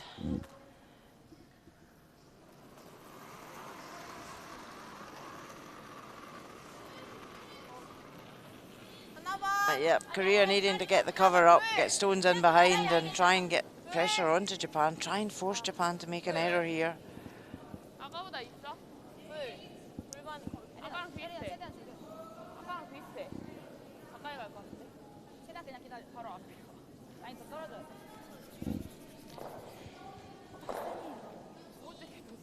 They've grouped those stones again. A bit of a deja vu from the 5th end. That's pretty much exactly where those guards were. Yep, just fractionally more curled at the end.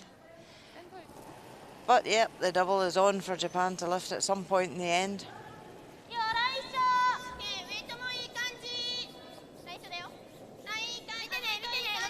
But at that end, Japan drew round the guards at this stage. Now they're putting the second one out into the wing. They want to keep things open. They're 3 up with the hammer. They don't want to get into a mess of stones in the head. Yeah, drawing to the same side as well. They do group the reds, but probably makes it a little easier to clear the guards if there's a No catchers on the one side. So this way they can always peel the guards down in that corner where there's no red stones. Yes. Thinking ahead, and that's, you know, the lead stones, Skip still looking at 3-4 shots ahead. Lots of rocks in play again. Australia, Hong Kong, exciting game. And that looks to be one for Australia at the moment. So definitely scoring in this end. Chance for two. Tally Gill has had some tough draws, not a lot of real estate to work with on these draws in the game for her. There seems to be a tap actually. There's a stone on the top of the 8 foot. It needs to be promoted. Definitely going to make contact. How much weight? Look at this. Wow, great tap from Tally Gill. Great Incredible shot. Absolutely perfect. And there you go, after a few mistakes. She makes a beautiful one here. 2 points for Australia. Hong Kong leads it though, 5-3. But 4 ends to go.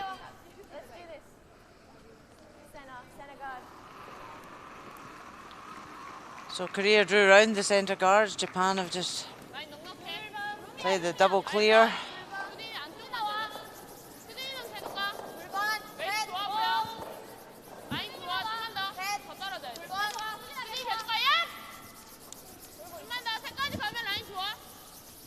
Yumi Suzuki is certainly one of the best players for clearing guards. Very steady delivery, the bigger weights.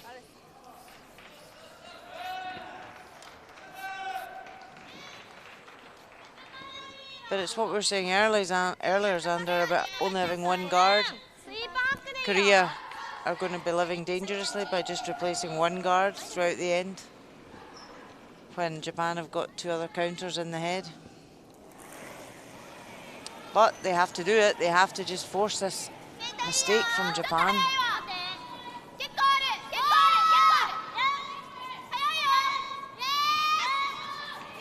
Coming after the shot stone here.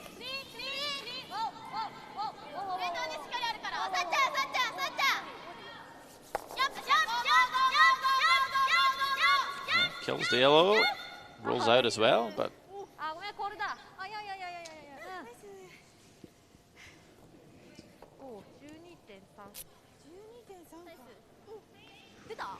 and now Korea recognise that danger.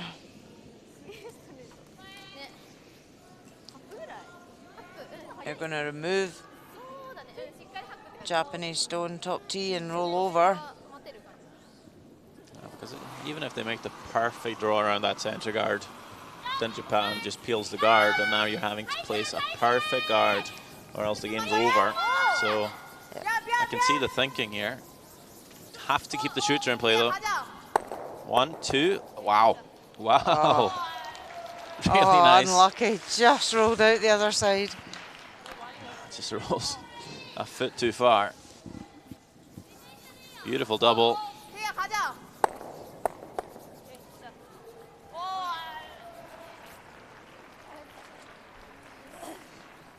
But a good thing though, Japan makes the play here. There's only going to be one Japanese counter in the house at least. And the guard's still there. And they don't really want to nose this, Japan, because it would give some backing for Korea to freeze on behind that centre guard. Big sweep from Suzuki, trying to hold the line here.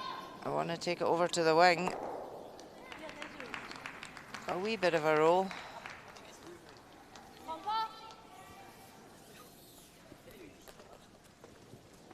Korea just going quite quickly with their decisions. They're a wee bit lower in time.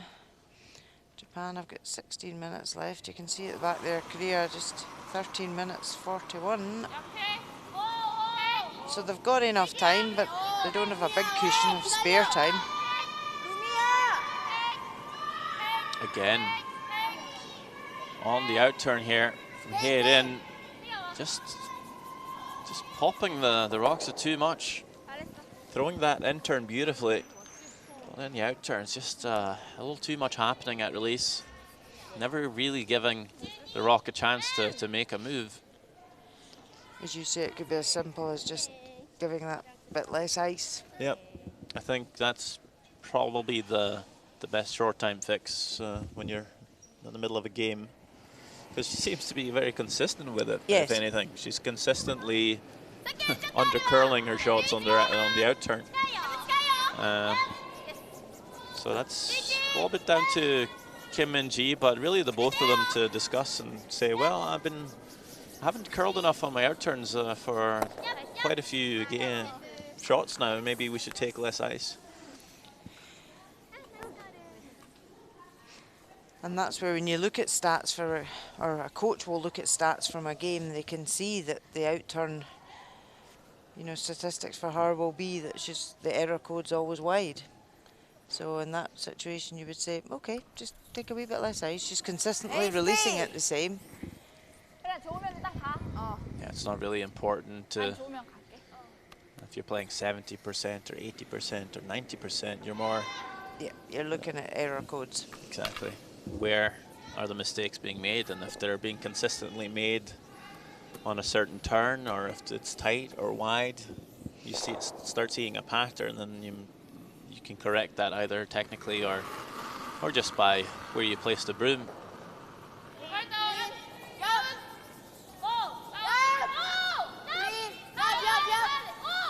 Hit and roll here required for Korea. She also not able to curl enough to make the rule.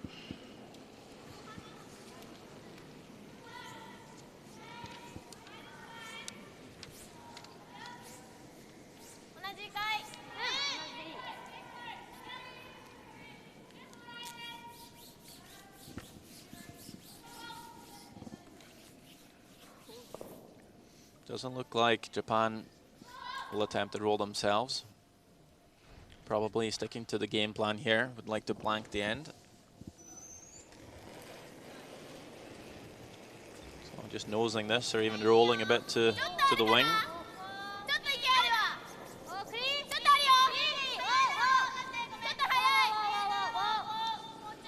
No sweeping so far. We'll make a roll a little bit. Pretty good shot there again. This team feels so in sync. Japanese girls, of course, they've been playing together for a long time. Yep, and they've built up that relationship with JD Lind as coach as well. They've had a good unit building up. And obviously winning Olympic bronze earlier this year. They're back, they're hungrier than ever to do better. And they've got a great work ethic as a team. And they're a joy to watch. They're out there having fun, always smiling, always communicating. Great ambassadors for the sport. Well, sometimes the year post-Olympics can be a little tough. A lot of players, they take a year off. Some retire, and some just look a bit tired, really, and not able to get the ball quite rolling. But I think that's, you know, the Olympics has that effect on everybody, not just curlers, all sports. You know, there's such an intense build-up and training and competition to that Olympic Games that you do feel that burnt out. Yeah, win or lose. Yes. Last stone, seventh end, nothing in the house for Satsuki Fujisama to worry about, but she'll be focused enough to throw this spot just to see how it curls. Trying to get some info from every throw, and it's a blank end. Japan still leads at 6-3. 3 ends left. Korea needs to do something in the 8th end. 반대로 차야 돼. 지금 첫 번째 걸 하나 하는 건 아닌 것 같아. 첫 번째 거는 셋이 어려우니까. 첫 번째 거를 닦아가서 들어가고 두 번째 거 안 닦아서 들어가. 발찌 확실히 줄여. 두 번째 다. 첫 번째 잘 파이팅.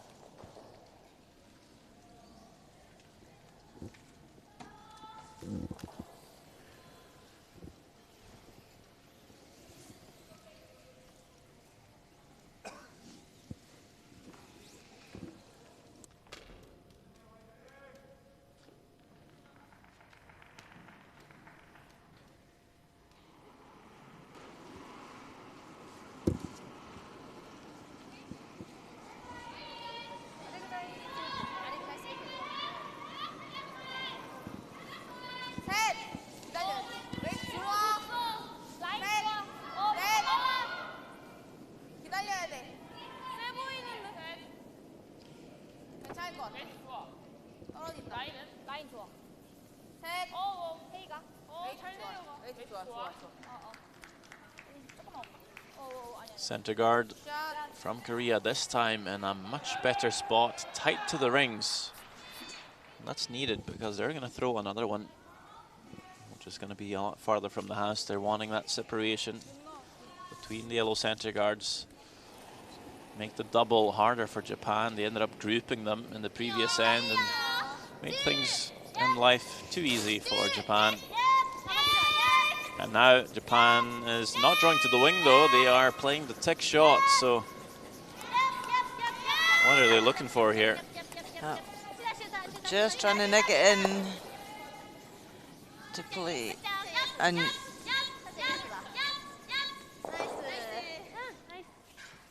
yep, so splits it into the rings. They were wanting to split their own over as well. Last night, Yurika Yoshida last night played the most amazing 4 ticks in a row. All shots just went to a millimetre from the bumper. They were phenomenal.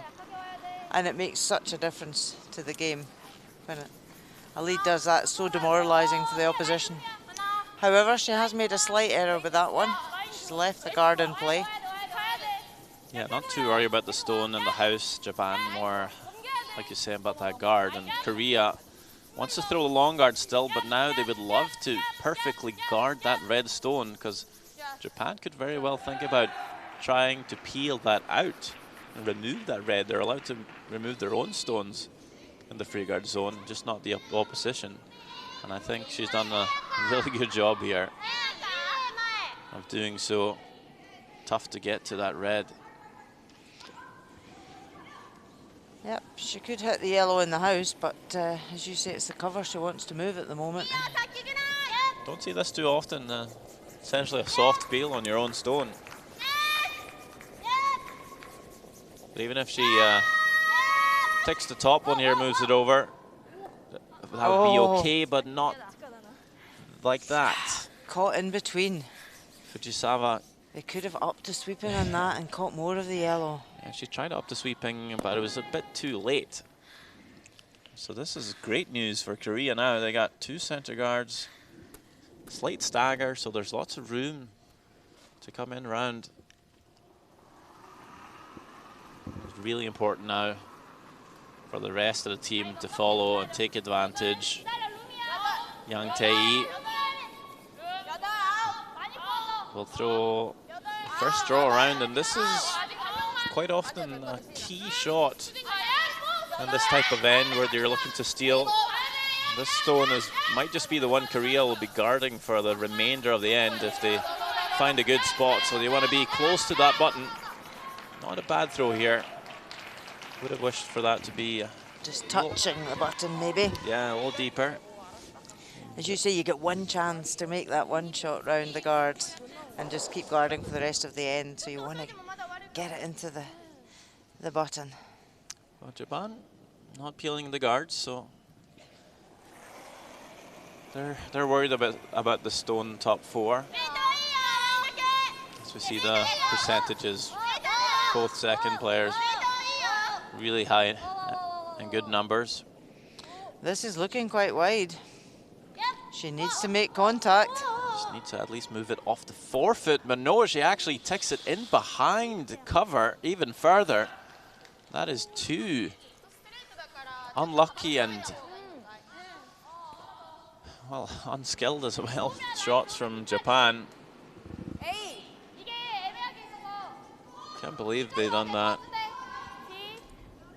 Feather that top guard. Now ticks the Korean shot stone. Even more buried. She could have feathered the top guard there rather than being on the high side, because that gives you nothing. Yeah, just the wrong side of the tolerance there. So a great opportunity now for Korea to pile the pressure on.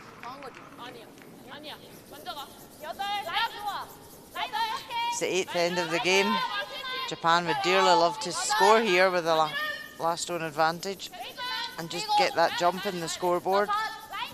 Hanging a bit wide here, might pull up a bit short, so maybe just leave this as a guard here, Korea. No, still going for it, still trying to keep it alive. Actually ends up dragging it quite far, but it's partially open. And I think there's a good opportunity for Japan to get these yellows moving a little bit. But it's also brought it in to leave a double at some point. You know, for Japan to lift the two. I would have thought Japan would be happy here just to rip the guards. Well, Suzuki gets a chance to make up for that first mistake. Not too worried about removing these yells from play.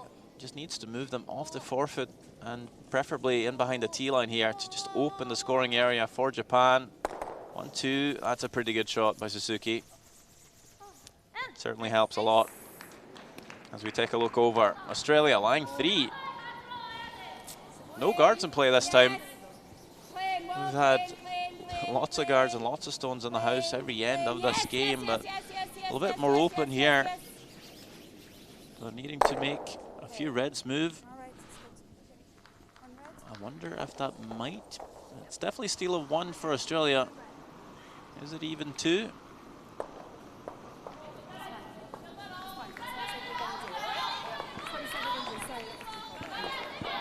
I think it could have been a 2.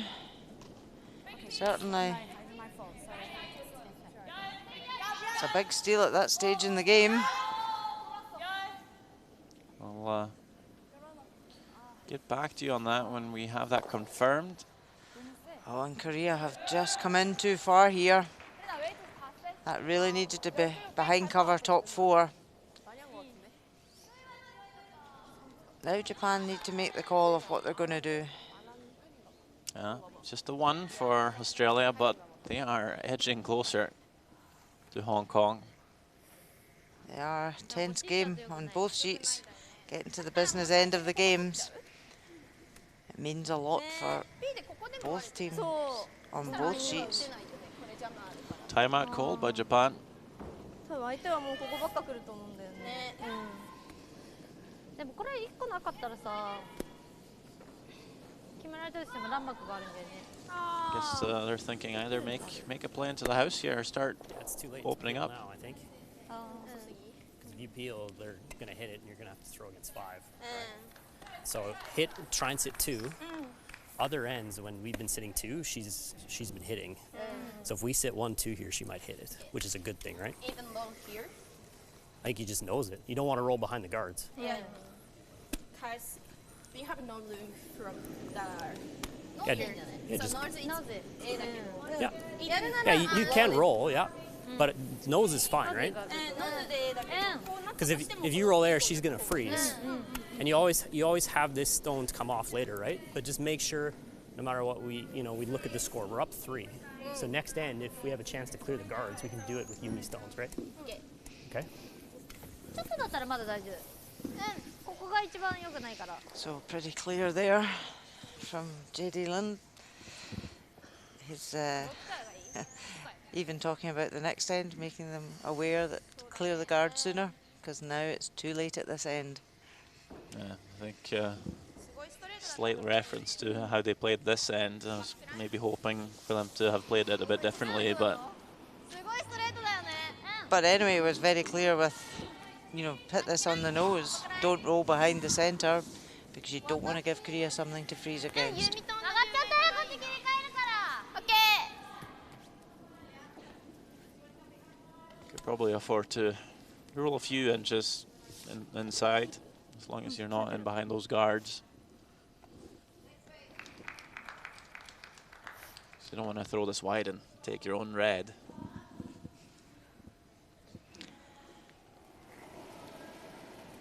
No, because Korea have got a lot of counters in the head. Yeah, and even if the forefoot is open, like JD Lin said, you really don't want to be throwing against 5. Because no shot is a certain gimme. This one does start to overcurl a bit, but that's a pretty good spot, I think. Even though it's behind the button, it is fairly open. Even if Korea makes a freeze there, it's accessible for Japan.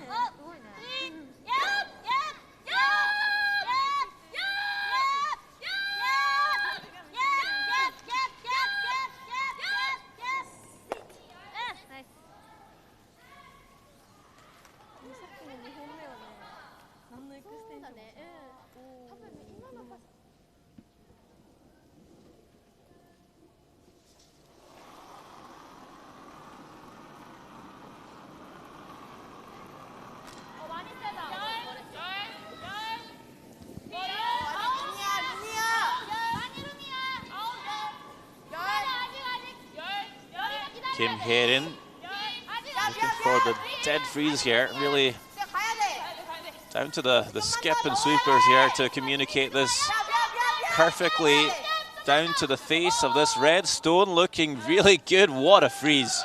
Great wow. shot. I'm not sure if I could place that there with my hands any better. That is incredible. It is perfectly on the nose. It is dead frozen. Just super glued on there. A really good team shot there, making sure that the weight was spot on, didn't want to bump off it.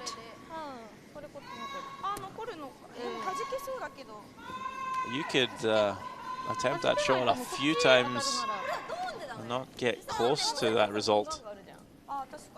That's, I don't think Japan was expecting that. Stones are fairly lively here though. The house is pretty keen. Even so, how far do you think that yellow's gonna slide if you make a play with big weight? Not very far at all. They were looking at coming off their red to push the yellow out. But they've decided now that they can see enough of this. Are we playing the big peel to try and push it off the forefoot? Or is it just playing it on the nose to sit frozen? I think she can throw enough weight to move it, but it seems to be more of a controlled weight to just hit it on the nose and sit frozen themselves. Yeah, because I think it will leave Korea lying shot, but if they can sit on the nose, they can use it the next time. Yeah, and even giving up one here wouldn't be a disaster for Japan, especially considering how this end started for them. And that is a good shot there by Yoshida. That's a lovely shot. Definitely not a lot of room for Korea to get in for a second point. So you would think Korea could, at max, steal one, and even that wouldn't be horrendous for Japan. Oh, Japan, as long as they just keep it to a 1, then they're 2 up with 2 ends to go. I think that was a sensible call in the end by Japan. Definitely. Because that yellow was going nowhere off the... It might have sprung fractionally off the button, but it would have stayed around in the forefoot.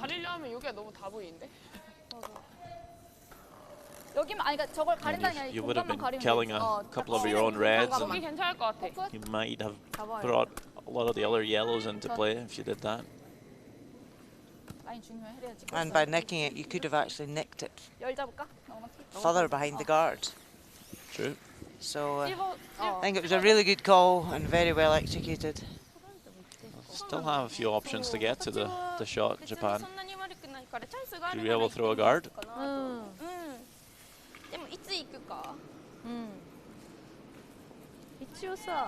Haven't played many draws, Fujisawa.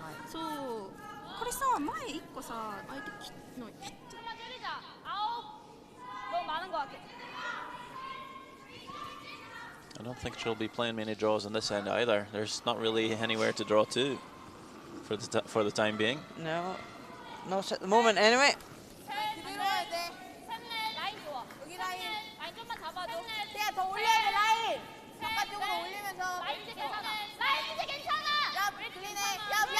Korea just looking to guard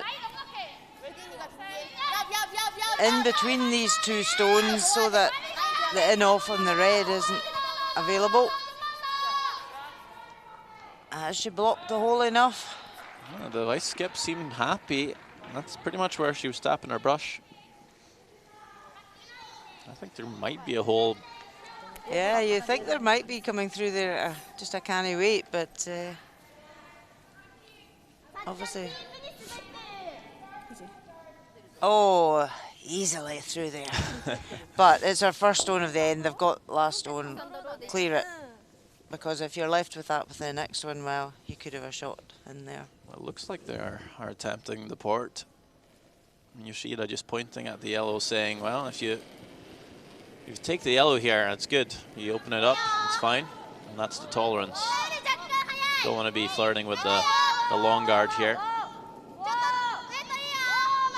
Wanting this to make a move, hanging on that yellow guard. So it does move that, rolls in, but they might have left this red one in a spot where they can use it. Actually, might come off with that one. Yep, you can use that the next time if needed.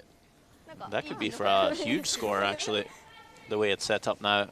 If Korea guards again, they could make that in off for 5, potentially. Korea have just seen this. Because they end up playing that little run on the wing.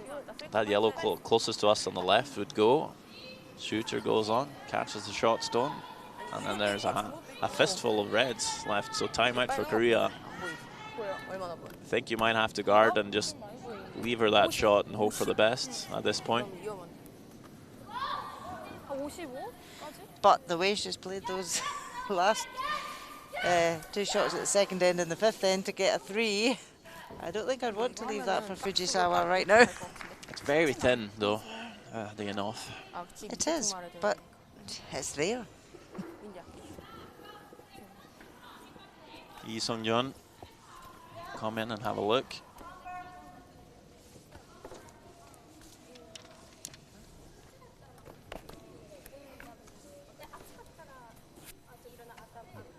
양쪽 날개가 너무 많어.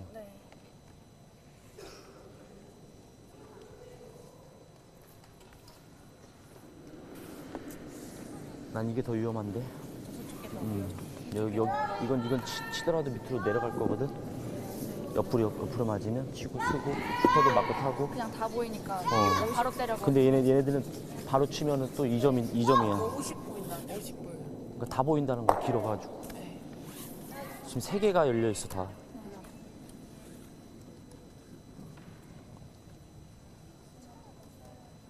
쟤는 짧게 쳐야 될 것 같은데. 이쪽으로 가자. 이게 너무 많아. 어쩔 수 없어. 똑같이 한 번 더. 조금 더 살짝 더 길어도 상관없을 것 같아. 네. 마지막에 잘 밀어야 돼. 얘기를 많이 해야 돼. 네. 그냥 여기까지만 보여도 괜찮아. 얘를 확실히 이것만 줘요. 안 해도. 좀만 더 줄일까? 살짝. So timeout's over, and it is the guard to be played, which I think is the right call here. You got to take away the easiest shot for Japan and leave the most difficult, even if it means they can score more.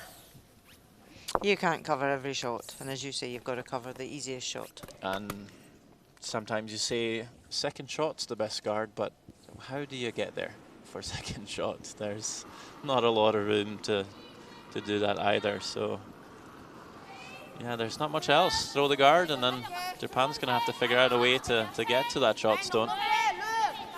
But you really need to plug the hole this time. Can't leave a port for Fujisawa. She came pretty close on her first attempt, and this one is hanging out there. So big sweep to get this closer to the center line. But I think this will find a really good spot here for Kim Min-ji. And what's the first shot Japan will look at? It is that in-off we talked about.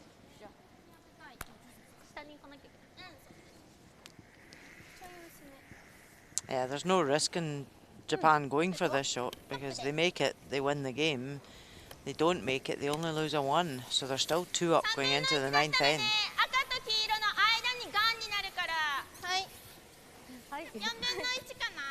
Just split that one off the button, and that'll do nicely. Pretty thin. You can't, because you can't really catch the top of the yellow because that your own red's in the way. So you need to come really sideways. So it's pretty thin. Not sure if you'll stick around, be able to stick all the reds for 5, but surely a score of 3 here would be enough to kill the game for Japan. Last stone, huge shot for Fujisawa. Huge enough here, more or less for the win, but it over curls and doesn't move that yellow far enough, does it? Don't think it has. Great effort. I wonder if they played it to catch their own red and move the yellow in the end, because it really over curled. They didn't seem to panic with the line call. I think it curled a lot more than they thought. Had to catch it a lot thinner to get to the yellow directly. And what is the score in the end? Is it 1 to Korea, I think, yep. You see there, they tried to hold it when it took off, but just caught it too thick. Almost got it that way too, but some life in this game yet. 6-4 after 8 ends. 한 번 더 둘반 보고 일단 둘반으로 봐줘.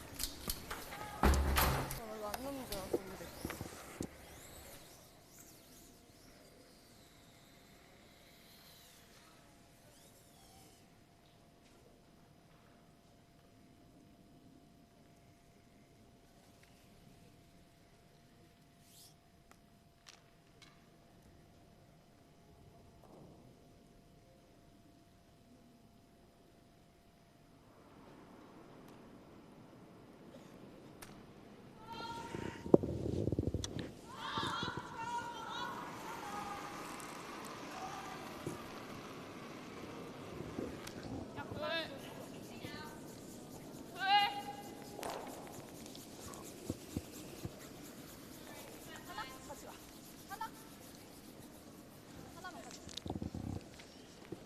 A team effort to get this one over the hog line, no problems there. They throw the long guard again. Korea will be looking to throw those 2 center guards and steal.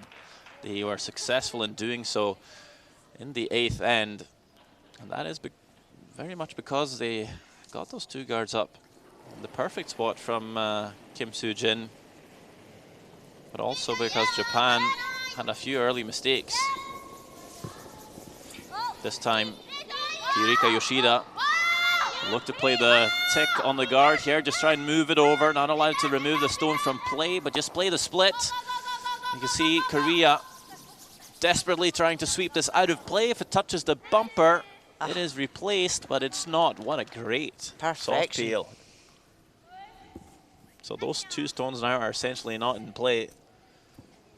And that is exactly the plan for Japan as we jump on over to Australia, Hong Kong. Big miss from Tally Gill on her last one, has left a shot to almost clinch it for Hong Kong here.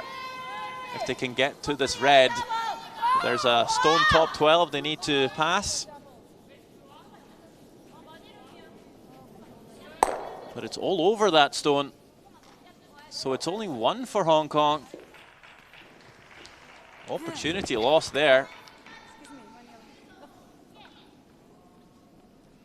Only 1 point, but still a lead. 6-4 Hong Kong against Australia.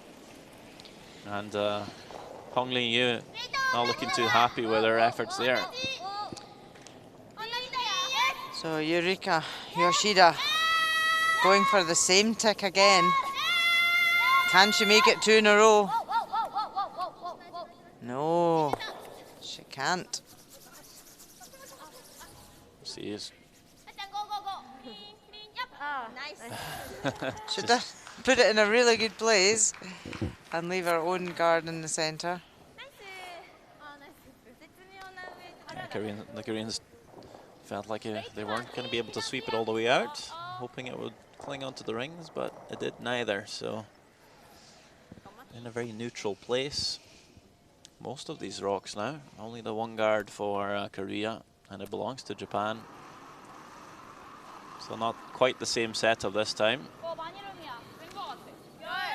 But Yang Tae will again play this very important draw, wanting to find a good spot for it.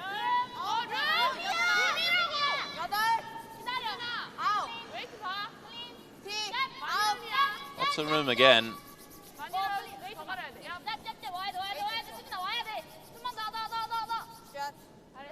And I think we've seen this maybe a little too often from Korea. They've, if anything, they've undercurled their draws. I haven't really seen any of the draws pop out the other side. So I think they can afford to take just a sliver less ice. Yep. Yeah, they're maybe just not finishing as big as they have earlier on in the week, the draws. They're still a good finish, but just not maybe as much. They're maybe thinking there's going to be a bigger finish. Whoa, look Oh, at this. dear. That's a bit cheeky there from Suzuki. Well, you heard their coach at the timeout say to them, at the next end, if you're in the position, get the guards off sooner. That was their own guard. They could have peeled that if they'd wanted there. Yeah, either way, you could appeal that one. We're down to second stones. Oh, yeah, so we are. But yeah, they could have just peeled that, so they were maybe trying to be too cute there when they don't need to be. Yeah, it didn't seem like they caught that last comment from J.D. Lind. He was trying to implement that thought that, you know, peel the guards when we get to Suzuki stones. So not sure how J.D. Lind is feeling about this end now as he sits there on the coach's bench. But now discard from Korea, looking mighty wide again.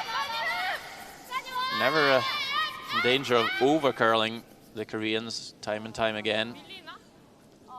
And that is, I think, just one of the small things for this young team is they're not really grasping when they're making the same mistake, same way over and over again, not really seeing the pattern. There's J.D. Lind, he's looking a bit titchy there on the bench. He's like, I told them to take the guard. Well, gets a chance to get after the shot stone here, but a little wide on this throw, Suzuki, and then trying to, considering sweeping to get the guard, but just gets past and gets to the yellow. After all, that was a scary one there. Just living slightly dangerously in Japan at the moment. Yeah, not as prolific as we usually see them in the situation when they're up in a game trying to run home. It's been a bit sloppy in the last two ends. But also as well, with the new 5-rock rule this year, you're wondering, you know, how are teams approaching when they're up? Are they changing what they would normally do? Well, so I think maybe for Japan, they're just experimenting still. Well, they've had hammer in these two ends, know, so it doesn't make a difference really. But are they trying to think too much into what are Korea going to do because of this new rule? I'm just suggesting. I don't know for sure. I'm just making excuses. Yeah, perhaps. Okay. Well, this time Korea has actually overcurled the guard, but that's probably because they had that Yellowstone. They were worried about catching the corner, so taking less ice, and this time actually overcurling a bit, but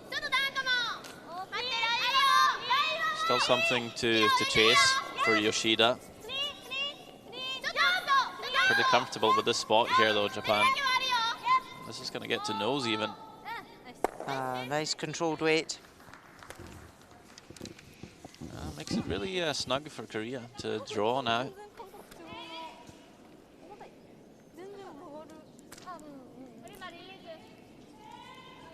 Even if they make the draw, they know this redstone can be used for Japan, so looking for a tiny hit and roll here. Really needs to bring the weight down here, and again it's Kim Hye-rin's out turn. I question if they'll be able to get enough bend around here to get the inside flop. They're nowhere close again. They really need to do something there.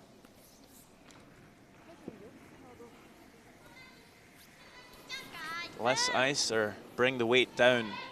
I think especially the weight down, just the way it's just so inside out. It doesn't have that same break. It doesn't finish as much, and when you're needing the inside and there's not a lot of room to maneuver. Just, you know, just play, even just back ring, even if you don't kill the stone. You really just need to place your stones in behind cover. You need to go all out at this point. Or do you disagree? No, I completely agree with you, because you know, Korea have just stolen at the last end. They had opportunities here with the cover-up to really put the pressure onto Japan again. But as you say, it's that same error that keeps coming out. But they are a junior team. They're all still a couple of years in the juniors. They are in that learning process of the tactical game. It does differ slightly from juniors, and it's a step up into the women's game. That's why they've got the coach. That's why they'll do all their debriefs. What can we do better? And that's where the trends will appear on their stats, and then take that into training sessions. So do they want to look at her release to stop her doing that, or do they want to just say to Skip, do you know what, she's consistently doing that every single time, just give her a fraction less ice. So that's all, you know, that learning curve between the coach and the players, what they can take from this experience, what they can learn, what they can move forward with. Now Korea's changing their game plan a bit, and I don't think you would have seen necessarily this call last year. Makes slightly more sense in this season though, because by playing the hit on the red here, they're playing to force Japan to score a 1. But a 1 means Japan would be 3 up, would be not great last season, but with the 5-rock rule,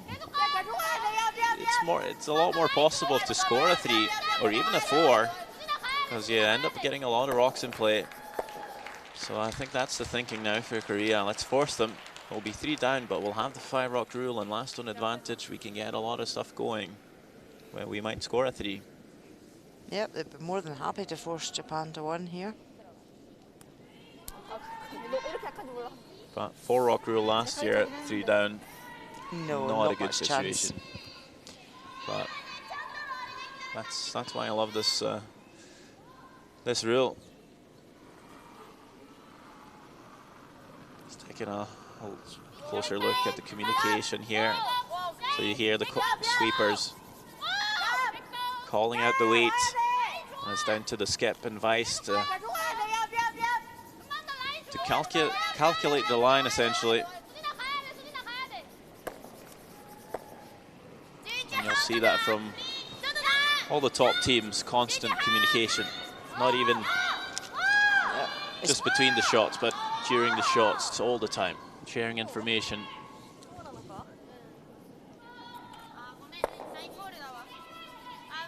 Fujisawa rolling out here. A few half shots creeping in now from this Japanese side in the second half of the game. They're definitely in control of the first 5 ends. Second half, just a few errors and Korea managing to capitalise. So actually a chance here for Kim Min-ji to get a stone behind the guard. Maybe catch a piece of the forefoot. Could end up stealing if Fujisawa's not too accurate with her last draw. She's only played 3 draws in the game.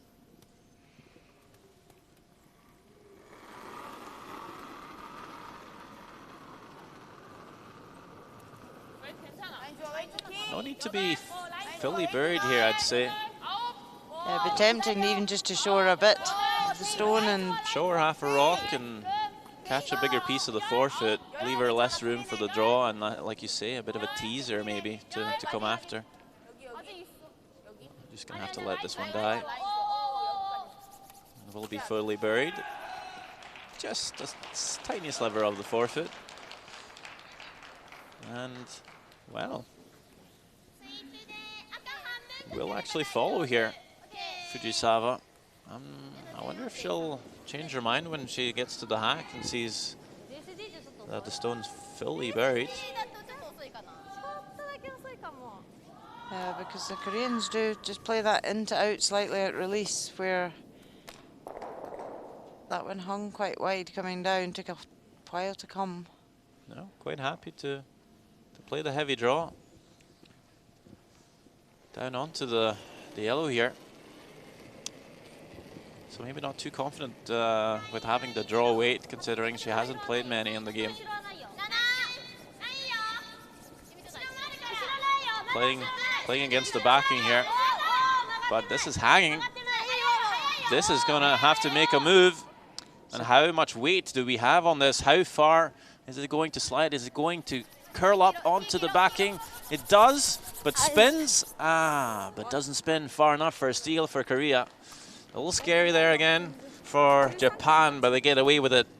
1 point, and they're still in the lead now. 7-4.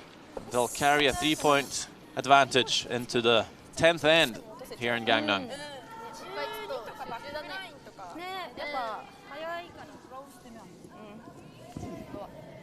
アウトテイク랑 살 때 타이트하게 차서 올리는 게 확실히 좋을 것 같아. 밀리니까 못 떨어져. 근데 내 거 이것도 기다려도 됐을 것 같아. 뭐? 내 거 생각보다 안 떨어진다.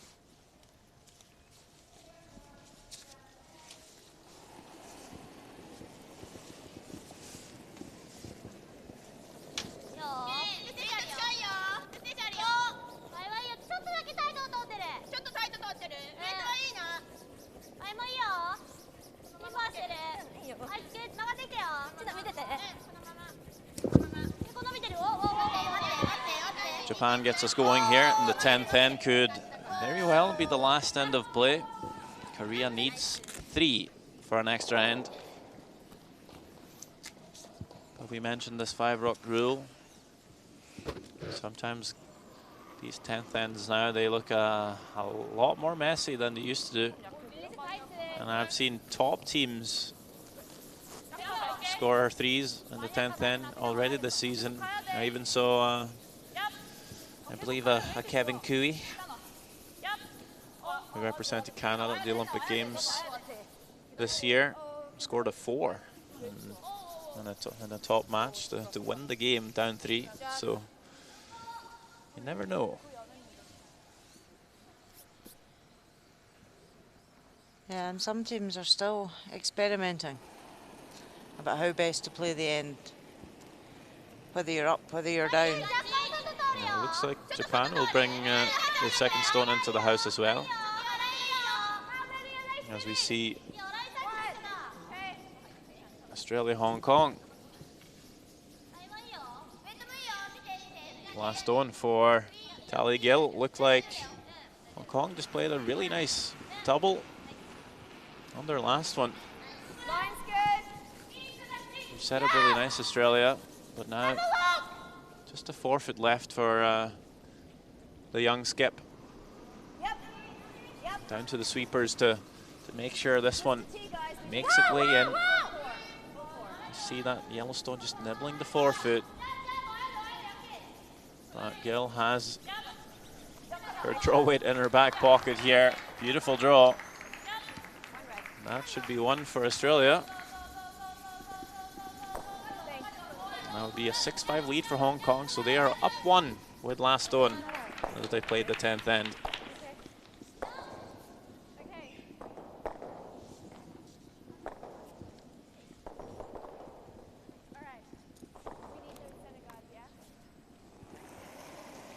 Yep, last year Hong Kong made the semi-finals at this championship. They played Korea and then played China in the bronze medal match, finishing 4th. So Hong Kong would love to qualify for the semi-finals again this year.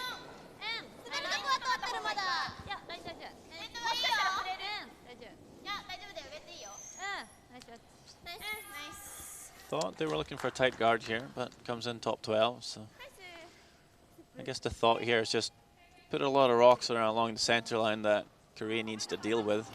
And while they do that, you can start ripping the corner guards. Yeah, I think that third stone just needs to be in guard position to be absolutely perfect. Yeah, I've seen some teams attempt a soft peel on the corner guard, which is very hard to do. But we've seen some of them play it from the outside and actually just tick the corner guards into the house even. So now you see, right before Japan now is allowed to start removing the guards, there are 6 stones in play. Yep, and there's a setup there in the head that, you know, Korea can use. Something to freeze, something to draw around. I didn't count, but I wonder if this is potentially the first end where the first 6 rocks are actually in play. And it's a 10th end where Japan is looking to be as defensive as possible. So that's just how that rule affects the end.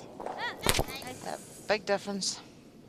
Makes it much more exciting for players and spectators. Good peel from Suzuki. Not messing around too much this time around.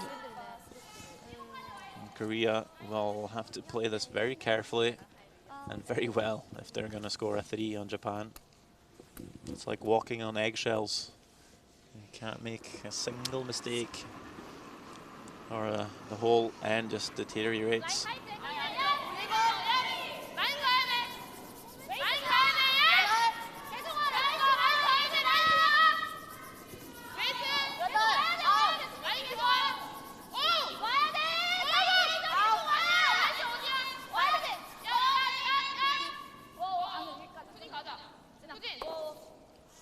Not bad there. Gets under cover. Still enough time to deal with the red stones, but they have left a double though for Japan.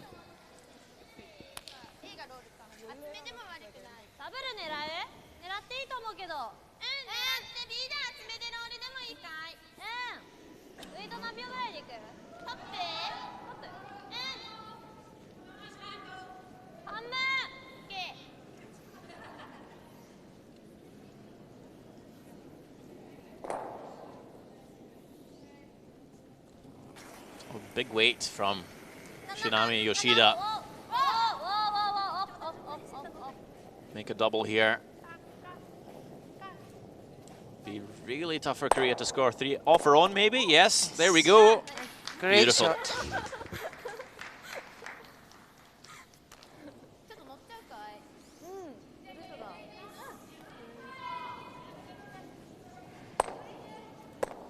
Yep, happy to remove their own red as well.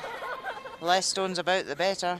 And you know, they've left the shooter there half tucked around the corner, so it's very tough for Korea to actually draw around their guard now. Why not? They'll have to draw around that red stone as well.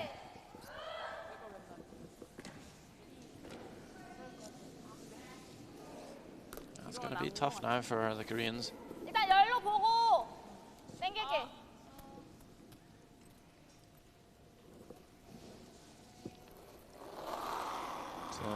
You said the loser in this game essentially plays China in the 2-3 game?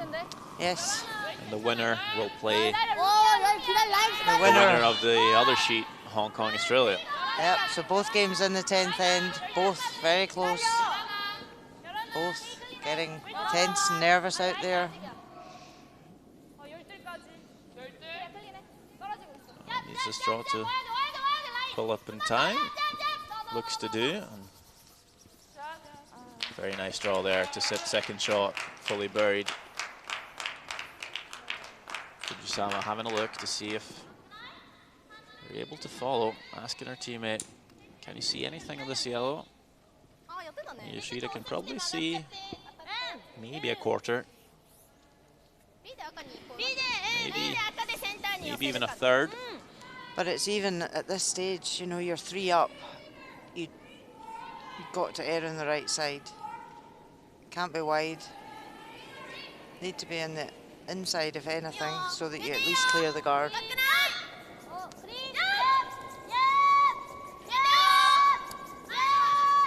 I think this might be over curling. They're going to take their own red. Yeah, it's a good call here by Fujisawa to stop the sweepers, and they'll open it up. Would have loved to sit second shot there, but it spills to the back 12.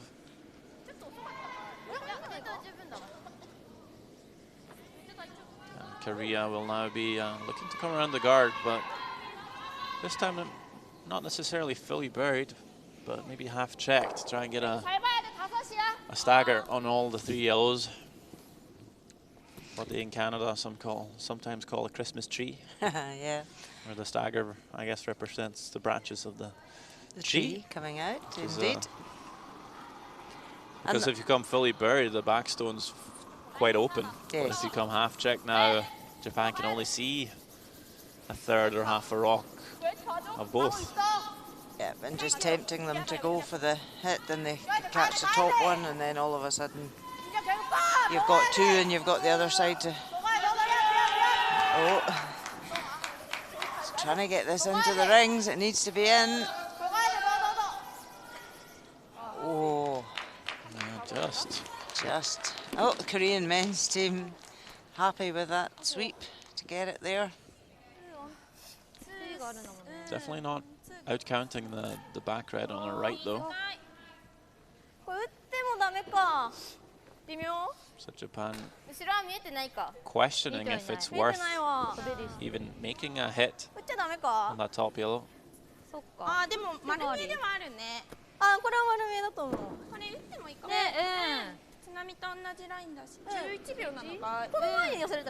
JD Lin still looking slightly nervous on the bench.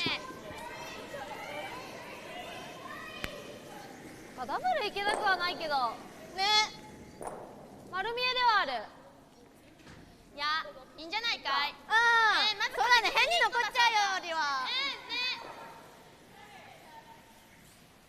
I think the call on the end here is to make a play on the top yellow and try and roll the shooter onto the rings, potentially onto the center line and cover the short stone. I think that's a good call. You're eliminating a yellow from play. You know, Korea need 3 to take this to an extra end. They've only got 2 more stones to come after this. So if you eliminate this one, the worst case scenario, you're getting an extra end if you're Japan. Exactly.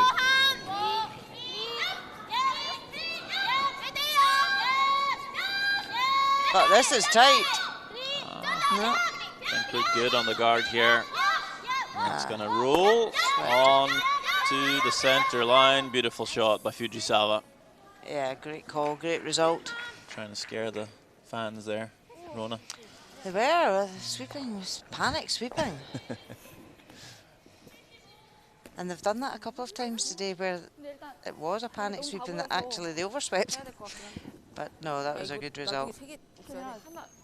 Korea need to get these 2 stones in play. They know that that back yellow is now fairly open for Japan just to hit it. So it's back to your Christmas tree scenario. Yeah, you do that, hope they remain, and then play a double for 3 somehow. But that double's not where Fujisawa has placed that hit and roll there is so perfect that because to lift that double now, the back red would outcount the top yellow Korean counter. That is the problem. So that was so well placed there by Fujisawa.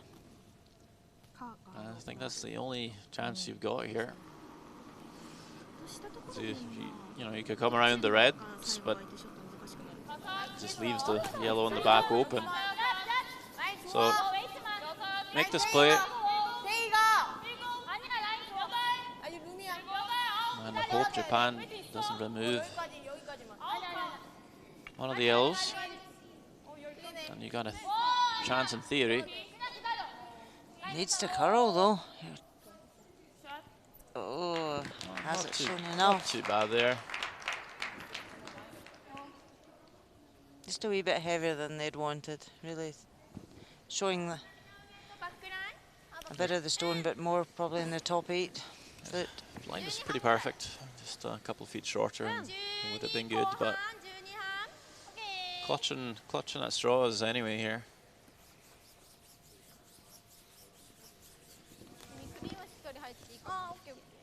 Could very well be the last stone for Japan and the game.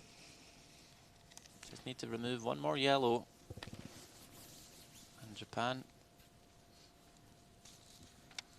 will remain undefeated through this round robin.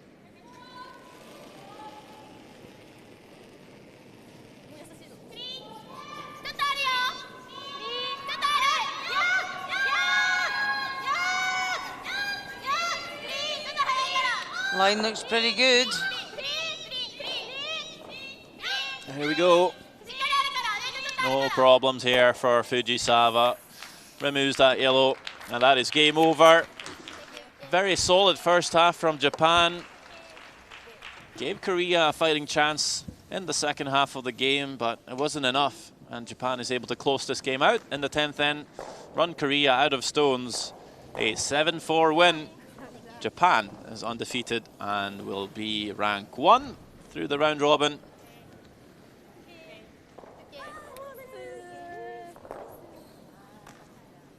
Korea, though, they are still through to the playoffs. They will play China. Now Japan will await the winner of Hong Kong, Australia. They're still out there playing. You might see the Japanese girls just catch the last few rocks in play. Here we go. It's Tally Gill needing a steal on Hong Kong to force the extra end.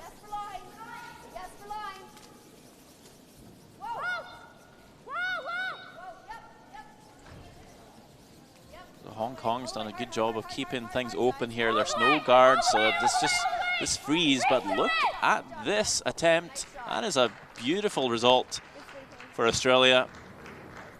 Really finding her draw weight here. Made a beautiful draw in the 9th end to score the 1.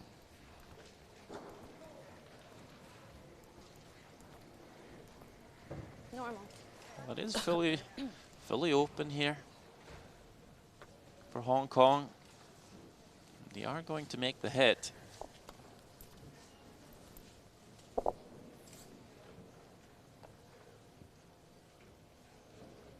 Just got to make sure not to catch this too thick and actually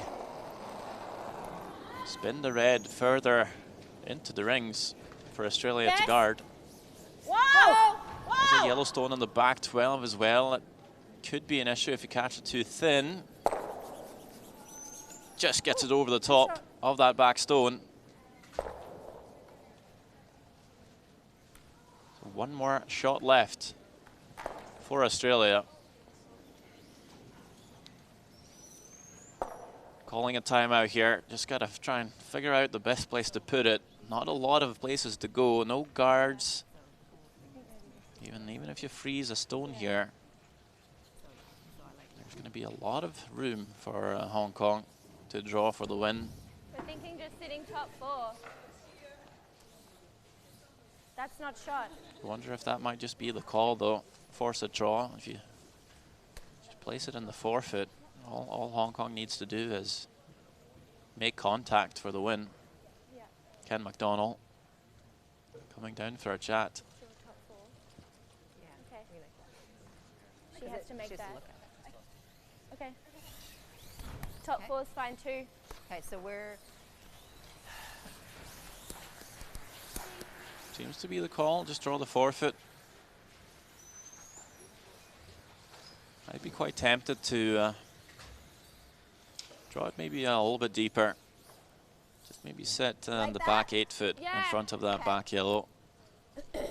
Make it harder for Hong Kong to remove, and would make them question if they wanted to draw or play the peel. Same way. You put it too high in the house, the takeout becomes quite easy. Not the best numbers for Tally Gill, but she's really upped her draw game in the last few ends.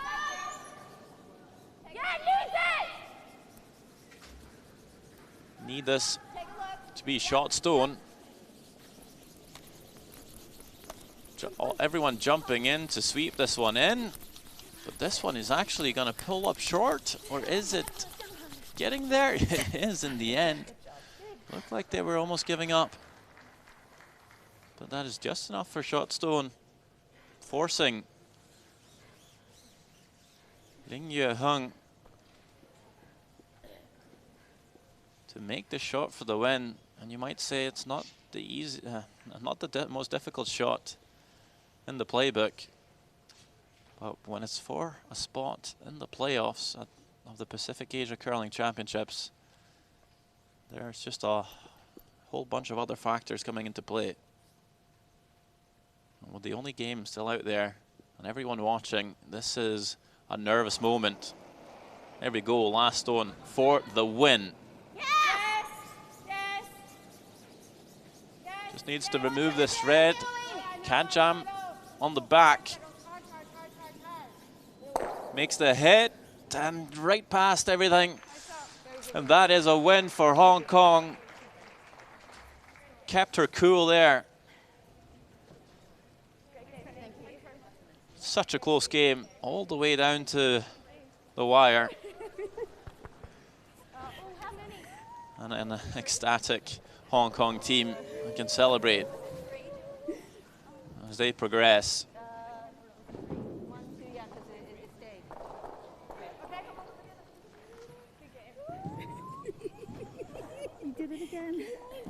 That wraps up the round robin on the women's side here this week.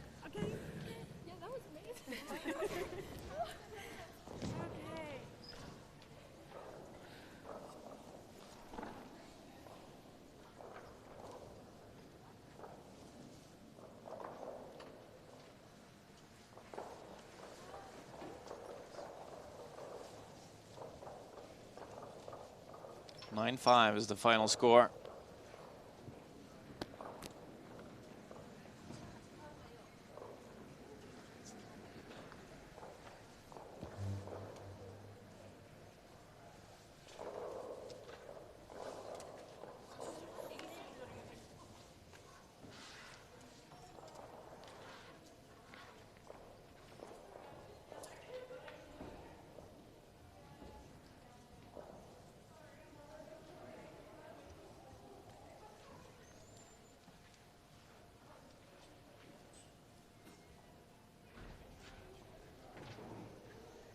Our main focus this morning was, of course, on Japan, Korea.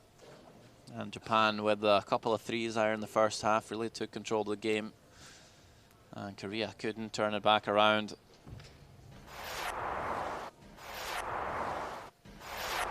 Fifth end. The card of Korea just overcurls a bit there in the top 12. Still Fujisawa can't see too much of the shot. Stone still follows though.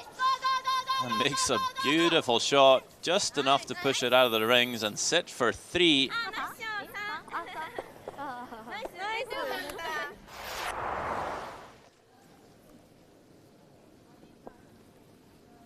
In the sixth end, Kim Min-ji considering playing the slash double for 2, but instead picks the draw to score the single and keep within the game. That settles to back of the 8-foot, down by 3. Moving along to the 9th end. Korea sitting 2. Fujisawa not trusting her draw weight all that much. Looks to draw against the backing, but it's tracking. And Kim Hye-rin tries to sweep it out, but just hangs on for 1. And Japan will take a 3-point lead coming into the final end, running Korea out of stones.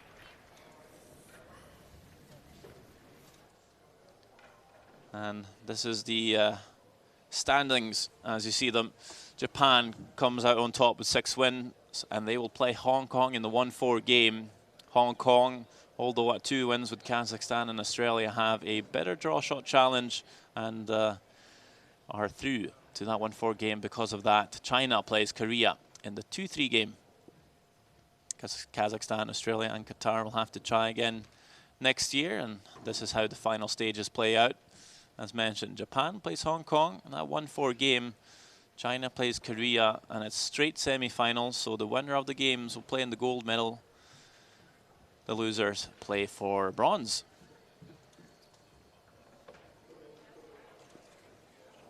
Well, many congratulations. You're finished ranked #1 after the round robin. How does that make you feel? ラウンドロビン1位通過おめでとうございます。どういう感じですか？素直に嬉しいです。予選全勝、パシフィックで全勝したことは多分初めてだと思うので、ただここで気を緩めずにしっかりセミファイナルとファイナル戦えるように気持ちをしっかり引き締めたいと思います。We're extremely happy. Actually, probably the first time that we won all the round robins. We won't stop here, but we will concentrate more on the semi-final round. So you now play semi-final tomorrow at 2 o'clock against Hong Kong. What will you do to relax between now and then? 明日の2時に試合になるんですけど、そこまでの計画っていうかどういう予定ですか？しっかり休める時間があるので、しっかり体を休めることと、でも気持ち的にだったり緩めすぎないようにしっかりトレーナーさんだったりチームと確認しながら、いい緊張感の中でセミファイナル戦えるように準備したいなと思います。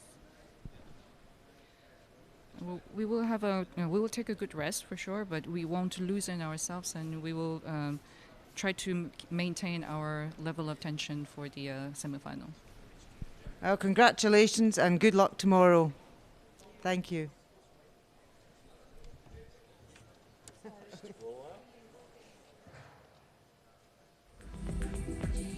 Well, that's it for the round robin of the women's competition here in Gangneung Curling Centre, but we still have the playoffs left, so stay tuned at World Curling TV.